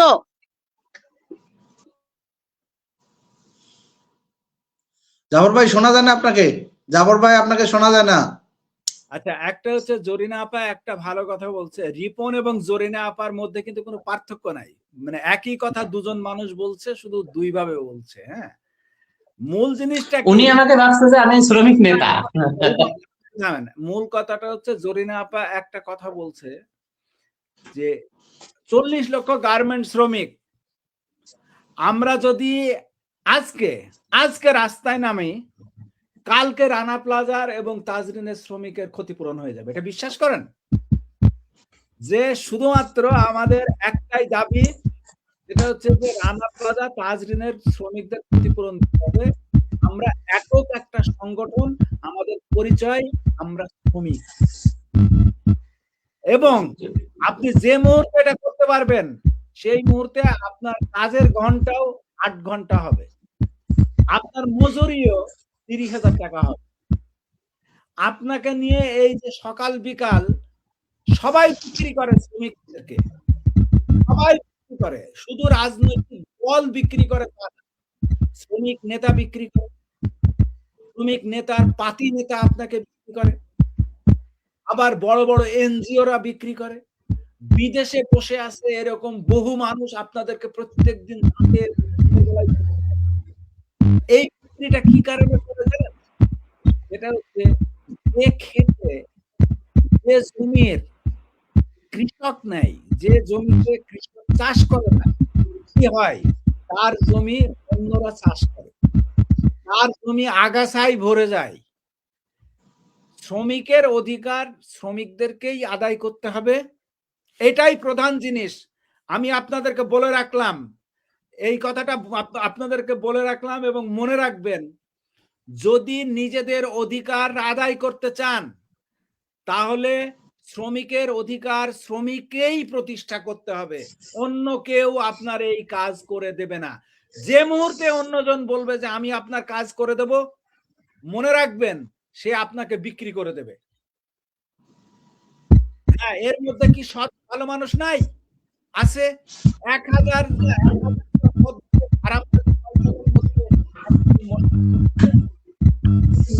কি করবে?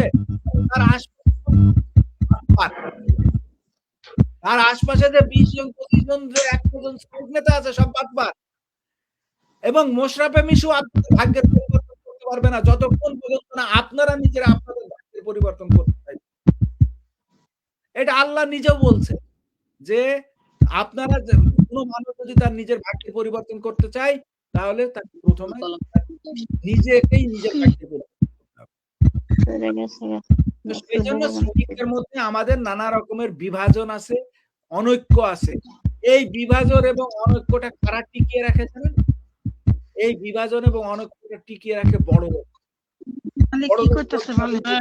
যারা ক্ষমতায় আছে, যারা মালিক, এরা যেভাবে পারে আমাদেরকে বিভাজন করে রাখে। কাউকে হিন্দু বলবে, কাউকে সে মুসলমান বলবে, কাউকে বলবে হচ্ছে যে গ্রাম থেকে। যাই হোক, আমরা আলোচনার শেষ দিকে। আমার কথা হচ্ছে যে আপনারা নিজেরা ভাবেন যে শ্রমিক কি প্রধানমন্ত্রী হতে পারে কিনা একদিন। শ্রমিক ইনশাআল্লাহ পারবো না কেন? একজন এমপির ছেলে যদি এমপি হইতে পারে তাহলে একজন গার্মেন্টস শ্রমিকের পোলা এমপি হইতে পারবো না কেন? আইন সবার জন্য সমান, আইনের পাল্লা সমান, তাহলে আইনের পাল্লা আইন দুই রকম হবে কিসের জন্য? সেরকম অধিকার দিতে হইব। একজন কৃষকের ছেলে মন্ত্রী হইতে পারবে না, একটা রিস্কাওয়ালার পোলা মন্ত্রী হইতে পারবে না, সেনাবাহিনী হইতে পারবে না। এটা আমার অধিকার, এটা আমার মেধা। এই সুবিধাতে মন্ত্রীর পোলা মন্ত্রী হইব, ম্যাজিস্ট্রেটের পোলা ম্যাজিস্ট্রেট হইব, পুলিশের পোলা পুলিশ হইব, সেনাবাহিনী পোলা সেনাবাহিনী হইব। তাহলে আমরা গরিবরা কি করবো? আমাদের পোলাপান লেখাপড়া করে কি করবো? আমাদের অর্থনীতির চাকা দিয়ে একজন সেনাবাহিনী পোশাক হয়, একজন প্রশাসনের পোশাক হয়, একজন পুলিশের বেতন হয়, তাহলে আমাদের পোলাপান এই সুবিধা থেকে বঞ্চিত হইব। আমাদের ভোটেই তো প্রধানমন্ত্রী হয়, আমাদের ভোটেই তো এমপি হয়। আমাদের ভোটে যদি এমপি হয় তাহলে আমাদের ভোট আমরা আমাদের ছেলে মেয়েদেরকে দেব। হ্যাঁ তাই তো। আমাদের অধিকার আমরা চাই। তাইলে যে গরিবের দুঃখ কষ্ট বুঝবো, যে ঝড় বৃষ্টি মানবে না, শ্রমিকের পাশে এসে দাঁড়াইবো, সেই ব্যক্তিকেই ভোট দেওয়া হবে। হ্যাঁ, এবং ঝড় বৃষ্টি মানবে না সেই যে শ্রমিক, যে শ্রমিকের মধ্য থেকেই নেতা হয়, যে শ্রমিকদের মধ্য থেকেই মানে শ্রমিকদের যে দুঃখ কষ্ট বেদনা তার সাথে তাদের হচ্ছে একটা সম্পর্ক, এই কেবল এই কাজটা করতে হবে। এজন্য দায়িত্বটা নিজেদের মধ্যে থেকে নিতে হবে, নিজেদেরকে নেতা হতে হবে, সেইটাই প্রধান। জি মমিন, আমরা দীর্ঘ সময় আলোচনা করলাম। আমরা বিশেষ করে জরিনা আপার কথা দিয়ে যদি আমরা শেষ করি, জরিনা আপা খুবই গুরুত্বপূর্ণ আলোচনা করছেন, অন্যরাও করছেন। আমরা আসলে আশা করব এই নির্বাচনকে কেন্দ্র করে নানান মিজান আপনি কিছু বলতে যাচ্ছিলেন? বলতেছি যে এই উপর লেভেলের লোক শুধু উপরে উঠবে সেটাই না, এবার কিন্তু আমরা দেখতে পারতেছি যে কুমিল্লা দেবিদ্বার 4 আসন থেকে রাজমিস্ত্রির ছেলে হাসনাত আব্দুল্লাহ, তার অনেক জনপ্রিয়তা, সে তার মেধা এবং জনসম্মতিতে আশা করা যায় সে এবার সংসদে এমপি হিসাবে যাবে। রাজমিস্ত্রির ছেলে কিন্তু সে, এভাবে পরিবর্তন আসবে আস্তে মমিন, হ্যাঁ, সেই কথা দিয়ে অনেক কথা দিয়ে শেষ করি। আমরা আসলে নেতারা বদলায়, সরকার বদলায়, কিন্তু দিন শেষে ভোরবেলা আমাদের শ্রমিকরা সেই ক্লান্ত শরীর নিয়ে কারখানা যায় এবং কারখানা থেকে বাসায় ফিরতে হয়।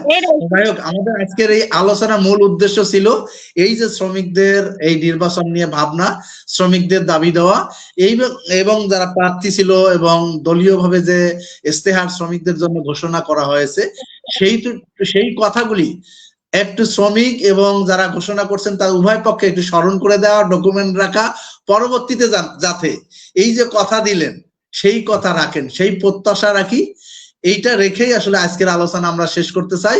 সকলেই 12 তারিখে ভোট দিতে যাবে, তাদের যাকে যোগ্য মনে হয় সেই যোগ্য প্রার্থীকে সে স্বাধীনভাবে তার মতামত সে প্রকাশ করবে, সে ভোট দেবে। ধন্যবাদ সকলকে। ইনশাআল্লাহ ইনশাআল্লাহ।